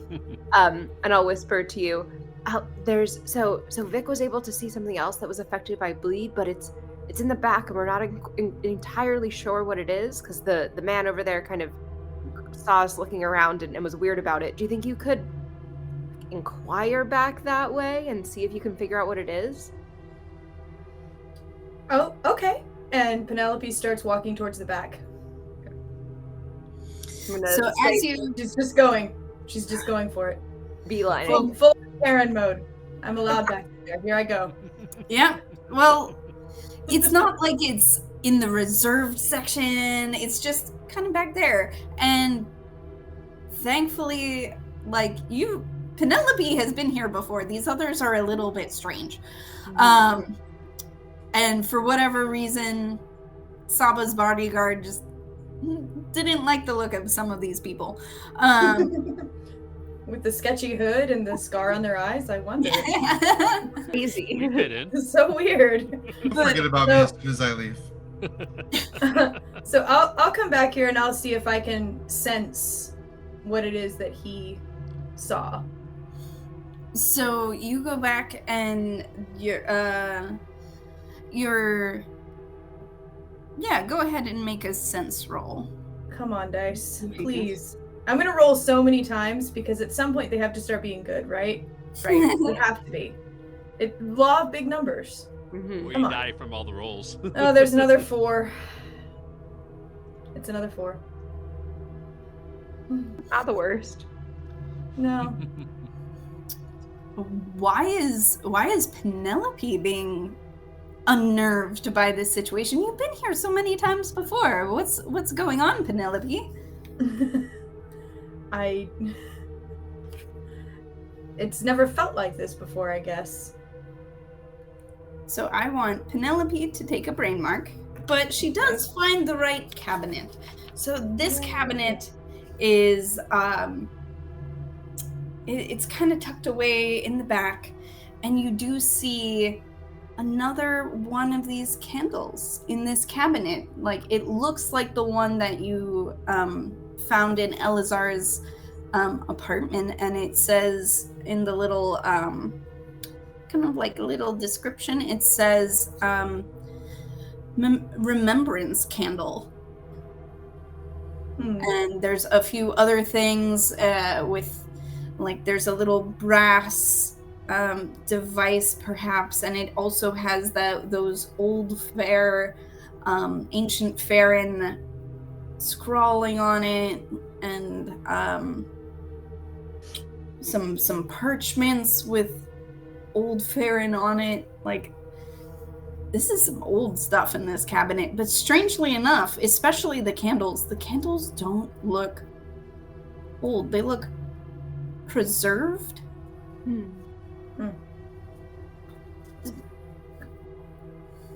Okay, so I guess my next step is I'm going to see if I can get information out of Saba about, like, where these candles come from. Where she got them. Mm-hmm. Yeah. Does someone in the store make them, or did someone procure them for her? Mm-hmm. So Saba is cagey, so I do want you to make a sway roll. Yay. That's It's been going so well for me. People can also help if you've got some cunning. I'll give you a drive from cunning. Okay, My thanks. weak area is cunning. Vic is not I very mean, I'm cunning. okay at I got cunning, some but cunning, but I'm not- worried that I'm gonna have to do things later, so Mm. Right. trying to save it for later. Yeah. Me too. Most of my cunning is hiding. So. All right. Oh, I got a 6. Hey! Yay! About did not time. Celebration. Nice. Woo! So Saba does say, like, the question was, again, remind me. It's how do you procure these candles? Where do they come from? Oh, we have a small crew who go into various places and procure things. The where, it depends on the item. Which items are you inquiring about specifically? The remembrance candles? Oh, Have you lost someone that you're trying to remember? Oh, those are so good. Those come from the catacombs. So knowing this, so there's, again, Old Fair has, or New Fair, Old Fair, both. There's layers. The cemetery is the modern top layer of where people are buried. The catacombs are the Old Fair cemetery. So again, things have either sunk in or something, and people are being currently buried on top, but there's a level deeper, and she's saying this is coming from the level deeper. Dr. Crow knows about the catacombs. Yes. Okay. Well, I feel like at least Penelope feels that we've gotten all the useful information out of this encounter that we're going to get. So she is going to purchase something, as just like, I didn't just come in here to grill you. I need to buy something because it's a store after all. So what is she going to buy? Something. I'm not buying the candle. No, not purchasing the candle. I don't know. Surely there's a nice crystal set or something. I'm sure there is. They would have one. Yeah, she just purchases something and thanks Saba and swans out of the shop.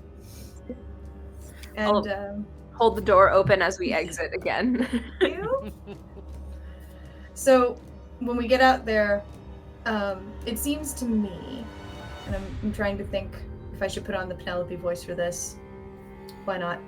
Why not? It seems to me that the candle itself, it's got the spell on it, but that someone, perhaps Pine, is the one who enchanted it with, or somehow captured Marley's spirit in the candle. Because the candles themselves, it wouldn't make sense for a candle from the catacombs to have Marley's spirit in it. Right? Marley recently passed away, didn't she? I mean, it could. I don't know what they're putting in these candles, but you're right. The chances of her spirit happening to possess the same candle that somebody connected to her in life then just managed to buy, that feels like quite a coincidence. Right. So I think the candle, the candle is, I think, is it's that step is, I think, finished. Mm-hmm. We just need to figure out where she is. Mm-hmm. And where he is. And where he is. Yes, of course. Yeah. The living. Yes, very important, the living. Absolutely. I'm very concerned with the fate of the living. So we could head to the catacombs and try to learn more, or we could find her grave, which kind of know where that might be. But it seems like they're kind of in the same direction, right? There's like a graveyard and kind of an unnamed area where lower class citizens are buried, and then the catacombs are probably underneath that. Yeah. So we can kind of kill two birds with one stone if we try and head to the burial area. I agree. I think that's what we need to do. Is we need to keep our attention to finding out what happened with Marley and Eleazar, and go to the graveyard. Yep. And we can visit the catacombs if we need to, if that doesn't work out. Cool. Yeah, that sounds good to me. Yep. I know the way there. I've spent many hours in the catacombs for research purposes. Yeah, we'll go with that. Sounds very convincing. Well, right? I'm way more curious than I was 5 minutes ago. Right. I wasn't going to question it until you said it like that. Now.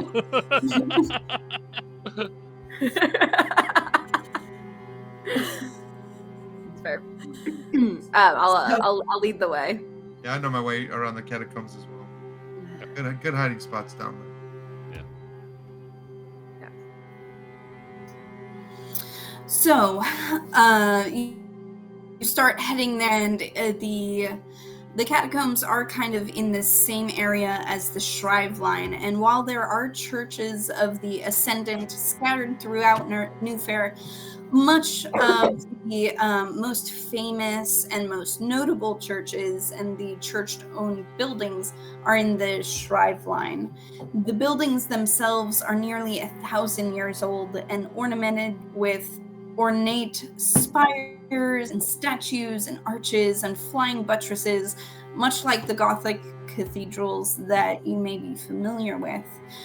The windows, however, reflect a more Art Deco or Art Nouveau style adornments after having been smashed at various points during the Great War that finally came to an end only 6 years ago. The Ascension Cemetery is open to the public during daylight hours, but all of the places that lead into the Shrive Line catacombs, the old Farron catacombs, are locked. So you can find your way through the cemetery itself. That's no problem. If you're trying to go below, you might have to do that might take a little bit more doing. Take a little lock picking. I got a little lock picking. Okay, so these locks are slightly better than the ones that Eleazar had. Eleazar had a cheap lock, so I am going to ask for a control roll for picking these locks. Well, huh? Mm-hmm. Okay, I'm going to use a drive here. And it says that I can use my tools for 1 extra die. Okay. So I will do that with control. I'll take the 6. Nice. So You didn't have double sixes, did you? No. Okay. No, that would be nice. Yeah. Yeah. So you carefully looking over your shoulders, nobody's coming, real quick, and the lock pops open, and you now have access to the catacombs below. Wonderful. I'll pull out a small flashlight and click it on so that we can see. One of the great parts about Dr. Crow is she likes to wear a jacket with lots of interior pockets, and so all of her professor gear is just always an interior pocket away. And so there's a special flashlight pocket, pulls it out, turns it on, and leads the way down.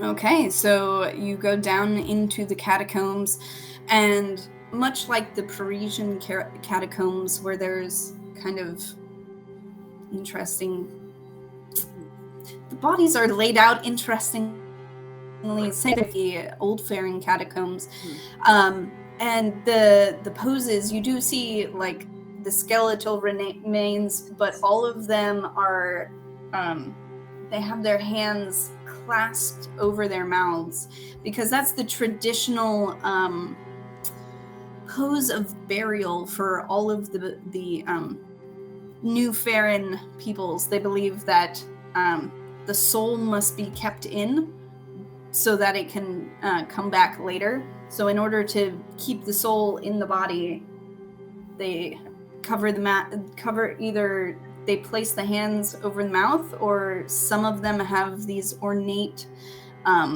gilded kind of face masks to cover their mouth. So you kind of see hints of gold, and occasionally there's it looks like an empty gem hole, right? The gems have been plucked and picked, but they're still kind of covered. Which way are you going? There's a couple of different branching paths. What are you doing? Do we think Marley's down here? I don't know. Well, I mean, where do we I'm not think they're against making it. the candles. Making Oh, the you want- candles. You want to find the candles. Well, I don't know, thought maybe you it's all like the connected. candles. I don't. All right. But maybe it's connected. Maybe. I mean, she was cagey about what they were using. Maybe they're using,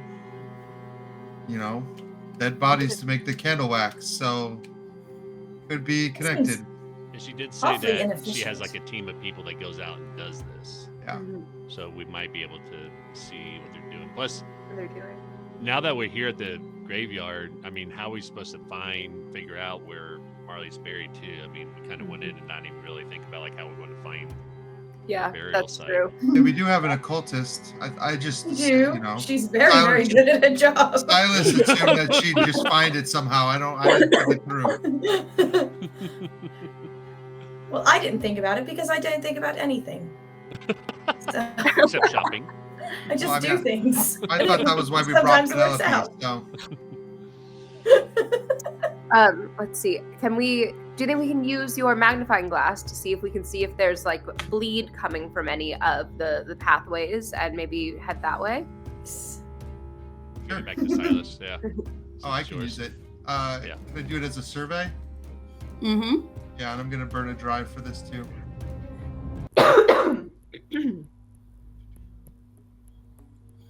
That is a gilded one for me. Nice. Nice. Except I can't use the gilded die. I'll just take a 5 on that. Okay. So let's see. As you kind of start looking around, you do see some,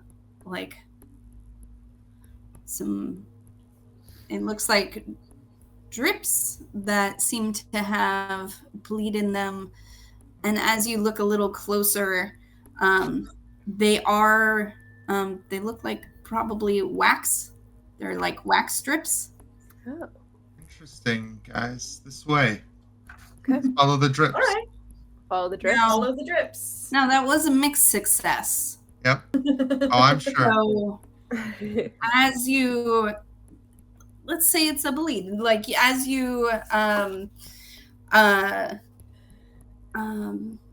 get close to the wax, this one, for whatever reason, touching the one in the because most of you were handling it at some point, it wasn't quite handling the candle that caused the issues. It was staring deeply into the candle. But for whatever reason, touching this wax in this place, it doesn't feel good. And I want Silas to mark a bleed. Nice. I feel the pull of the other. So that means we're on the right track. Mhm. Excellent. Correct. Let's go. All right, let's keep going.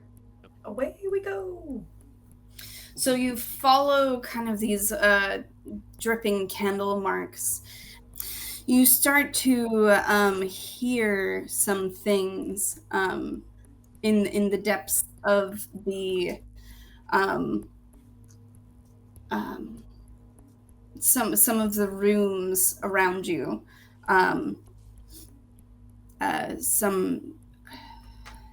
Maybe some ghostly voices and things like that. But as you get closer, the drip marks kind of get closer together. So it seems like you are nearing wherever you, nearing your destination. And as you enter one of these rooms, these kind of cavernous rooms that you as you're walking along, you see like there's an alcove over here with bodies, and there's alcove over here, and you're following the wax trails. This one, you take a glance into this room and you see kind of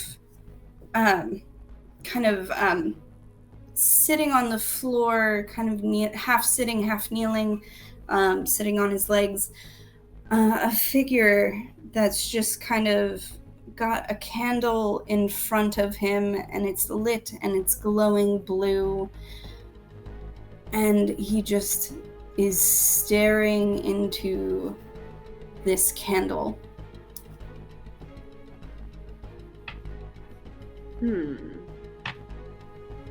Interesting. I don't want to talk to him.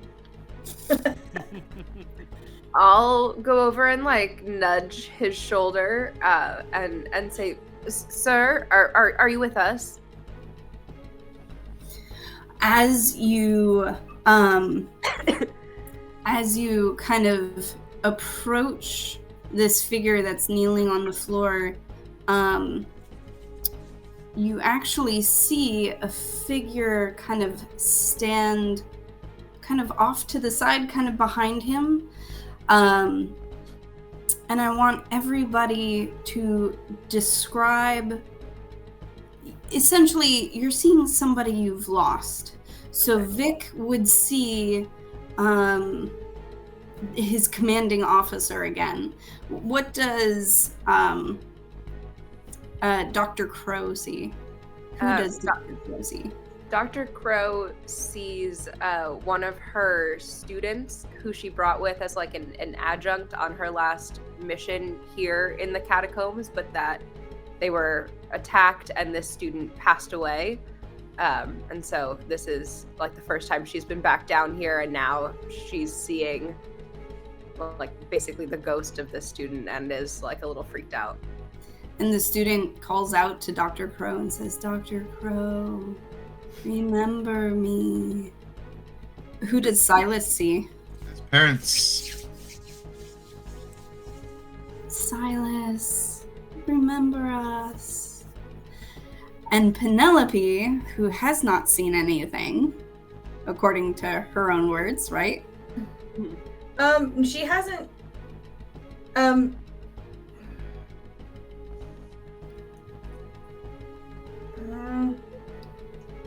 No.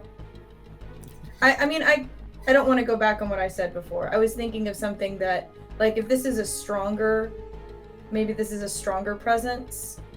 She doesn't have anyone close to her who's died, but there is like something. There's something that did make her unhappy that was not like a hat. So it's up to you, really. Like, is this the same kind of phenomenon? Well, you said that there was no like real person that Penelope's lost. So No. Penelope doesn't see a person. What Penelope sees is this, it kind of almost looks like a chandelier. It's got a couple of arms, and on every arm it's got like 6 arms, and on each arm is like blue glowing candles or blue glowing flames, and there's chains on it, and it's just, right now it seems to be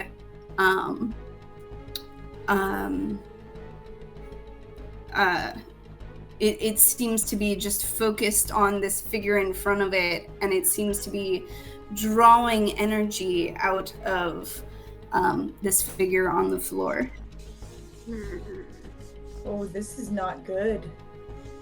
This is bad. What do you see, Pen? I'm not sure exactly what it is, but it's not whatever you think it is. Okay. It's not Ghost of my. It's not Molly. It's not. No, that's not who it is. It's not any of those things. It's a creature of some kind, and it's feeding off of him. Oh. Who? Which I argue is better. Because who wants to be haunted by people they've lost? And at least we can kill it, or at least make it go away. True. So this is what like now? So this is like an actual creature that's there. This is not a vision anymore. Well, right now the only one who sees the creature is Penelope. Okay. The 3 others see your distant loved ones, the people that you loved and lost or feel guilty of not being able to protect. And it's bringing up this and for all of you who could see the creature, I do want you to take a bleed. So I want Good for me. Silas and Vic and Dr. Crow to take a bleed. The bleed. Okay. 2 out of 3. Oh no. Oh boy. Well, this thing is very bad. I can see that. And I can't tell. Are the others listening to me? Like, do they believe me? I believe you. Or are they like, I don't know. hypnotized? Do we have our full senses, or are we like hypnotized? Like, are we Right. in a dream Oh, world where this Are they is all we can see, or enthralled? can we actually see her? Yeah. Enthralled, that's a good word for it. Mm-hmm. It looks like the person you can see, but you do have your faculties, so you're not like hypnotized into, no, of course this is totally real that I see my parents. You can still know that, no, my parents are dead Mm-hmm. or Oh, vanished or that's it. whatever. Yeah, whatever it is, I don't think you said, but they are not here. I know this. She might be telling the truth. So there is that possibility. I won't say that you must believe that this. I would say logic is definitely in favor of it being a monster and not my long lost parents suddenly reappearing at exactly the moment that we were investigating this case. As much as I want to believe that's true, I feel like logically that's not what's happening. Yeah. So I'm It's trying to probably- shake it off. Yeah, Vic's probably feeling like his commanding officer is haunting him at this point now. Like, Mhm. he's just spent so much time trying to forget it. Now, like, he's always been worried that his history is, like, his past is coming back to meet up with him. And, like, that was probably one of his worst fears. And he feels like this is what's happening right now, is that now he's finally getting haunted by a murdered from everywhere. Yeah. Okay. And I'm feeling guilty that I haven't been back down to the catacombs since this event where I lost my student happened, and that I wasn't able to give them like the proper funeral and life that they should have had. And so I'm like, shit, now here they are waiting for me down here. Like, okay. Right. Okay. So I don't like this thing. It's bad. Mhm. And I think I don't like Penelope's not very she's not very cerebral. I think she just wants to try to hurt it. She just wants to try to get it to go away. Okay. I have, as an occultist, I have a ghost blade. Okay. It is a ritual knife. If I coat it in my blood by taking a body mark, it is particularly effective against magical beings and can strike invisible or ethereal enemies. Okay. Ooh. So I am going to take a body mark for that. Okay. Like, so Penelope draws out this, it looks just sort of like, almost like a letter opener, and just Mhm. draws it across her palm. And it starts to glow. And I don't know how to use it though. I've never played this game, so I don't know if I have to roll something for How it. do you use it? So that is the other thing about all of the equipment. It's like, what does it do? It's up to you. You tell me. Right. You Well- tell me what it does. How do you use it? So you had to cut yourself and take a body I did. mark, or somehow you had to take a body mark. I don't know. Maybe you could just like bruise yourself. I don't know. Does it have to be So I in have to blood? coat, it says coat it in your blood. Oh, coat it in So- your blood. Okay, so you Yeah. definitely had to cut yourself. Yeah. Yeah, well, I was about to say, like, I could see Penelope being kind of the person, like, she would go up to Vic and, like, cut him to Yeah. activate No, it's it. gotta be my blood. Gotta be Yeah. more My blood. Yep, So, that makes sense. Okay. It's a smaller knife. I am threading the needle so fine here. But it's a smaller knife, so I feel like it's more of a dagger than like a butcher knife. So I feel like there's some finesse involved here. Sure. And I'm saying that because I have exactly one point in my nerve and that is in control. I have no move or strike points at all. Probably would be Sure. control for a dagger anyway. Yeah. Yeah. Okay. That makes sense. That's fine. I also Right. don't have drive, so it's the one dice. That's all I've I'm got. gonna give you a 1d6. Remember that time when you were really worried about going to the balls unarmed, and Silas taught you how to use a knife Yes. in case anybody got handsy. So have a little Okay. bit of training. I You mean, can have 2 dice thanks. total. I'm gonna say Vic helped Silas training Penelope with that as well too, with given his background with in the military, and he's going to give a drive up so that way she can have another die. Valid. Okay. Oh boy. Here goes. Come on, dice. Yes! There's a 6. Yes. Just 1 6, right? And her hat falls off in the process. You just rush in and the hat goes flying. Like the hat goes flying. That sounds like Yeah. succeeds at a cost to me. It did. My hat. I gotta So go. you rush in and you kind of real quick at the thing, and one of its arms kind of like the flame attached to one of the ends of its arms kind of fizzles out, and it goes like it kind of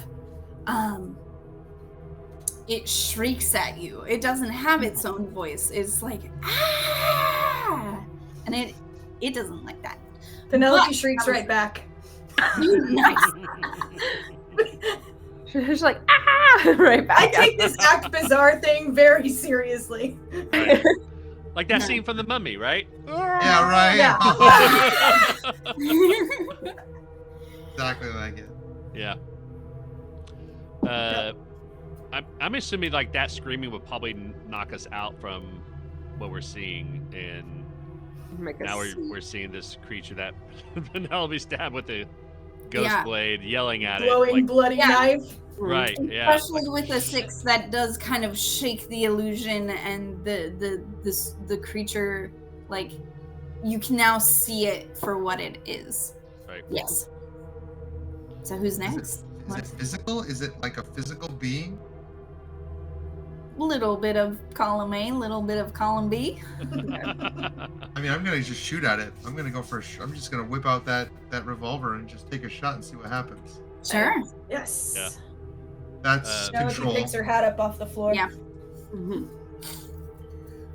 I'm gonna spend a drive for that.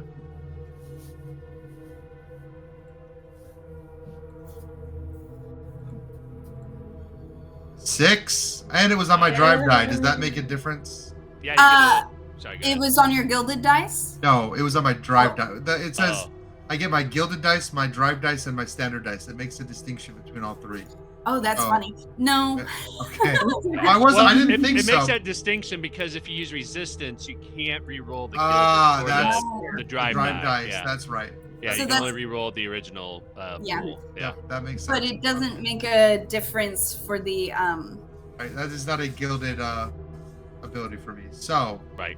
but I still got a 6. So 6. interesting, So right between whatever its eyes look like or whatever it looks like a head might be.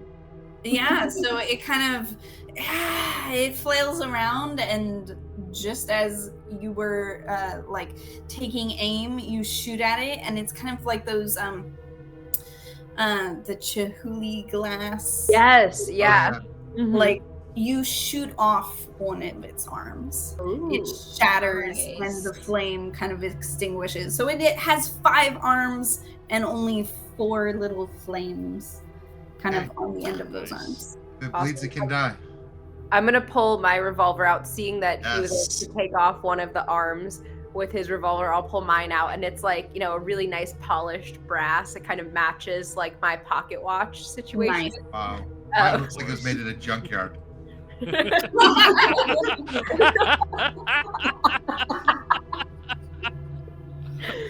And I'm gonna shoot off one of the arms as well. It's another control. That's a 3. Oh. Ooh, okay. I'm not So as good with my gun as I should be. Resistance? I do have a resistance. I can re-roll. I'll re-roll. I'll use my resistance. Yeah. Good idea. That's a 6. There That we was go. worth Okay, it. that was worth Yes. That was good. that was good. worth it. Yep. All right. So you also shoot off just another arm. Mhm. Indeed. Can Vic wants to be in the action. He's going to take out his collapsible baton, like, just kind of like Black Widow it, like, it extends out. Yeah. And he's going to go up and like hit it right in the face. Mm-hmm.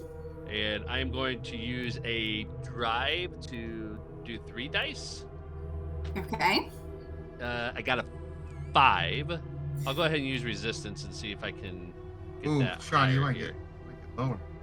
Yeah, Yeah, I might guess get lower. so. Don't. Yeah, that's true. Yeah, Don't. I really wanted a 6, but that's okay. Yeah, but it could I be feel you. worse. It could be worse. Well, this is also one shot, and like I just want to use all the stuff that I have. So That's true. Right, Go for it. yeah. it's fine. Gonna use We're fine. all We're the fine. stuff. Yeah, it's 5. We're fine. Yeah, I'll take the 5. So, like, you rush up into, like, right, like, kind of in between the arms. Like, you're, like, real up close to it, and you smack one arm, and you smash one of the arms off. But it still has, like, 3 arms remaining that haven't been smashed, and it kind of swings one at you. And you take a body and a bleed. Oh, wow. I'm okay. Higher stakes, man. Yeah, Higher stakes. that's why I wanted a 6. Mhm. Yeah. Yeah. But what if you'd gotten a 2? That's all right. I could take it. All right. There's really no initiative order, right? Like we could just keep firing our guns at No, this thing. yeah, Okay, yeah, cool. exactly. We could keep doing that. I'm gonna fire my gun again. Let's just do it. Okay. I will also say with the 5, the figure on the ground kind of stirs and rouses, and he's like, "What are you doing? What are you doing to my Marley?" Okay, go ahead. Mm. All right, that's a 6. Again on my drive die. Twice in a row. So you also, do you address the figure at all, or you're just like, bam? I'm like, stay back. Let us kill this thing. That's how I address him. Yeah. Now has 1 remaining flickering flame, and it's got these chains, and they're like rattling and shaking, and it's trying to like avoid and dodge. But who's going next? I'll get in there and shoot one more time with my Let's do revolver. it. Let's just walk towards it slowly, shooting at it. Yeah, just like Uh-huh. until we get closer, closer. Just don't hit me or Penelope. Well, I will try our best. Let's see. That's a 5. That's not bad. 5 is a mixed success. So you also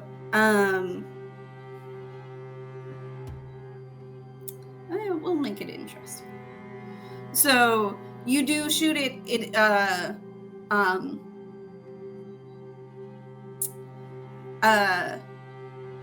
You do shoot it. You shoot the last arm, but as it starts collapsing, it's going to collapse onto Vic, who was right up next to it, and Vic is going to one more bleed. Shit, Vic, are you looking okay?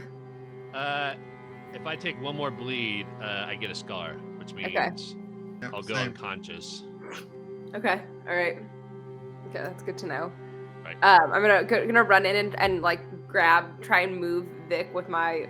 Not that I'm gonna be able to because I'm much smaller than Vic is. I'll assist you with that roll. But we'll try and drag him like back out of the fray. Sure. Is that like a move? Move? Sounds Yeah. like a move. Move or strike. Okay. I will aid you on that. Okay. On the drive. So let's get them out together. All right, we'll get them out together. That's a 3. Oh, It collapses no. onto Vic, and Vic is now pinned underneath the thing. And I would say, but the thing is no longer. It also, while it collapses and it crushes Vic momentarily, it also starts kind of corporeally decorporealizing. my It's God. right. I So needed to kill it. So it is done, and also kind of Eleazar kind of snaps out of it. And he's like, "Where? I thought, but And he's kind of looking around a little dazed. I'll kneel down and say, Eleazar, it was are you okay? Are you with us? We were sent to look for you.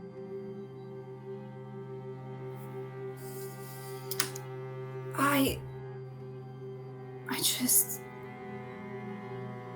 How did I followed Marley? Oh. I just wanted to see her again. And he's kind of dejected in his memories. Oh, you saw her. What'd you say? You saw her. Mission accomplished. She almost killed you. You're lucky to be alive. Wow. Okay. Vic is gonna go over to Silas and just kind of pull him back and be like, "Go over there. This is not your thing. It's okay. Just go over there." I'm going to ask. I would like to ask Eleazar. Well, actually, I don't know if I have to ask him anything. I know where he got the candle. I mean, we didn't kill the thing, though. The thing ran away. Nursed its wounds. No, she said it's a deep corporeal. Is it dead or is it? There are more candles in the vicinity. Okay. Oh, smash them. Yeah, I'm gonna go around like snuffing out and smashing the candles. If someone else wants to try and talk to Eleazar. Let's put a hole into this whole candle business. Yeah. Yeah. Silas, you can go put out the candles. That's fine. Kick him over. I just don't want him near Eleazar right now because I don't think you'd be good at comforting him at all whatsoever. So I'm going to ask Eleazar. I know where he bought the candle, but I'm going to ask him if anybody convinced him to buy it. Like, did he? You know what I mean? Like, was this his idea, or because what is in my head is, was this like a predatory thing? Is there someone behind this? Was this someone's pet creature? Are they after him for some reason? Or was it just a coincidence? Are we looking at a serial killer? Like, what's going on here?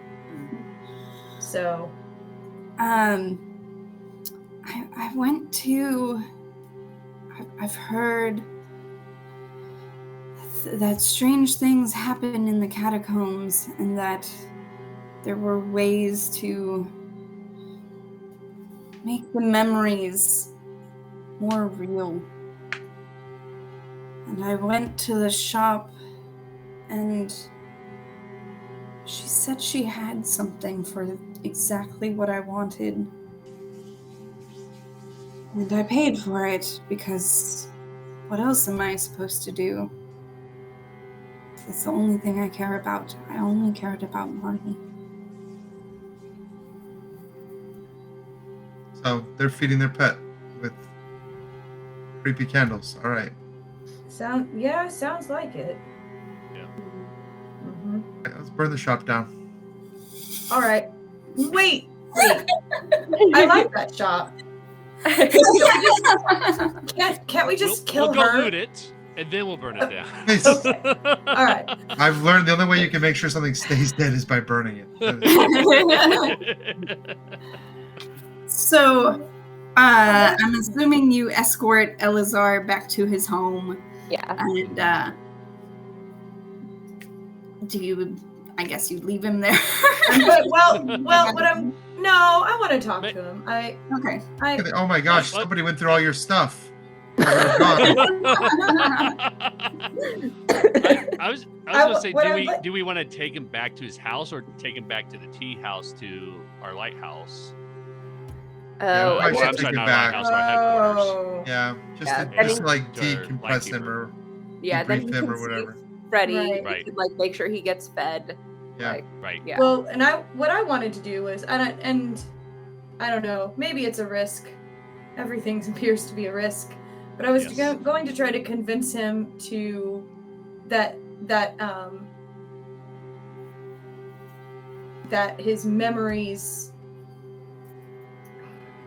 that the dead deserved to rest, Mhm. and what he was trying to do was not very respectful to Marley's memory, Mhm. and try to give him a little bit of peace of mind of like the best way that the best way you can honor her memory is to allow her to rest. And so that's what I was going to try to do. I don't know if you wanted me to roll for that or like I said. This can be just role play. Like, this Okay. is the fun part, right? Like, Right. again, the thing I've learned about Darrington Press with all of their games really is they want to build a story, Mhm. right? Right. Mhm. So is it always should it always come down to the dice? I don't think Mhm. so, according to the creators. So we can just work this one out, no rolls. But kind of Eleazar is like, I just wanted to see her. She was the only thing that got me through the war. And then I came home and she wasn't even, I don't even know if she got a proper burial. Did they cover her mouth? Is she gonna, I don't even know, because I don't know how they buried her. But I suppose you're right. Like, I suppose she would want me not to be fixed to her memory. She would want me to I suppose, live. And Yeah. Well, and that's not to say that you can't.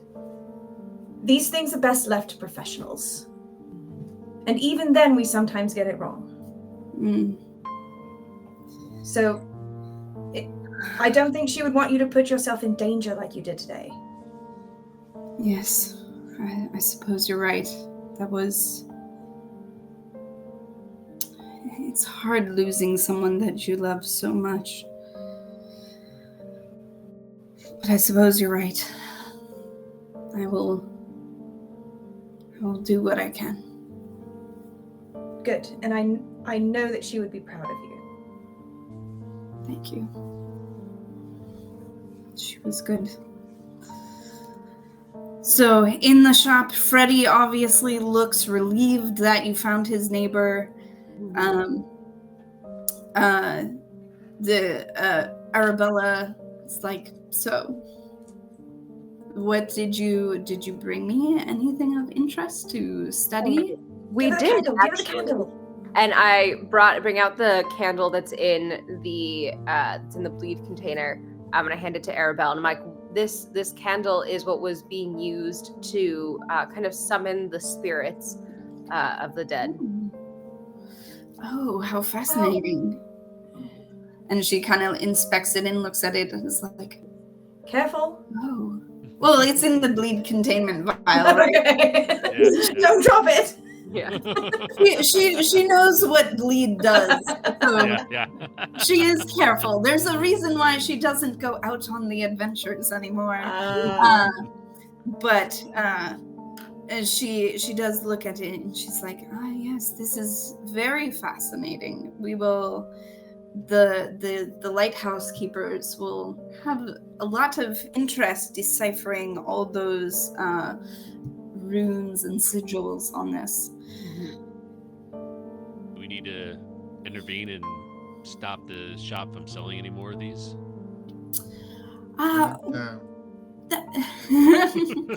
Not everything is solved by fire, Silas. But I like that idea.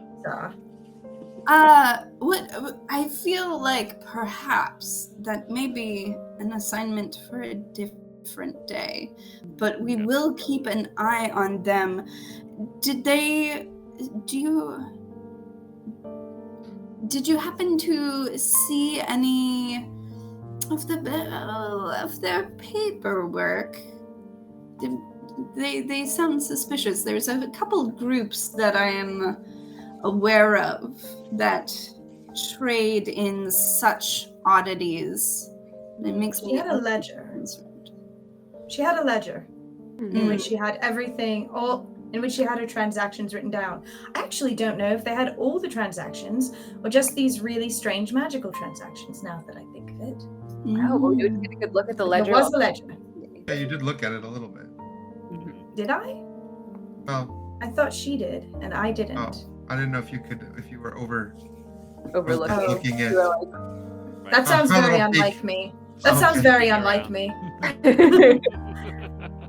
I'm not a snoop. Yeah. I'm very much a snoop. That's why I got into history and archaeology. Yeah, It's exactly. the best kind of snooping there is. That is true, actually. But you're not sneaking about it. You just like go straight up and just start inquiring without any cause That's for. true. I you sneak know, about it. Right. Mhm. Yeah. No, Yeah. I don't snoop. I just do things.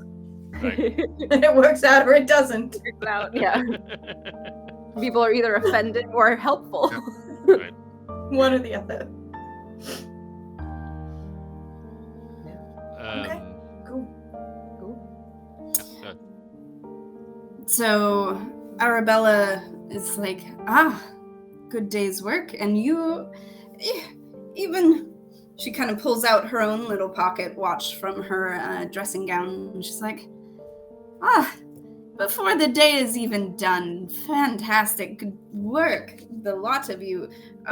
Vic, though, you look like you need some rest. I wouldn't say no to that.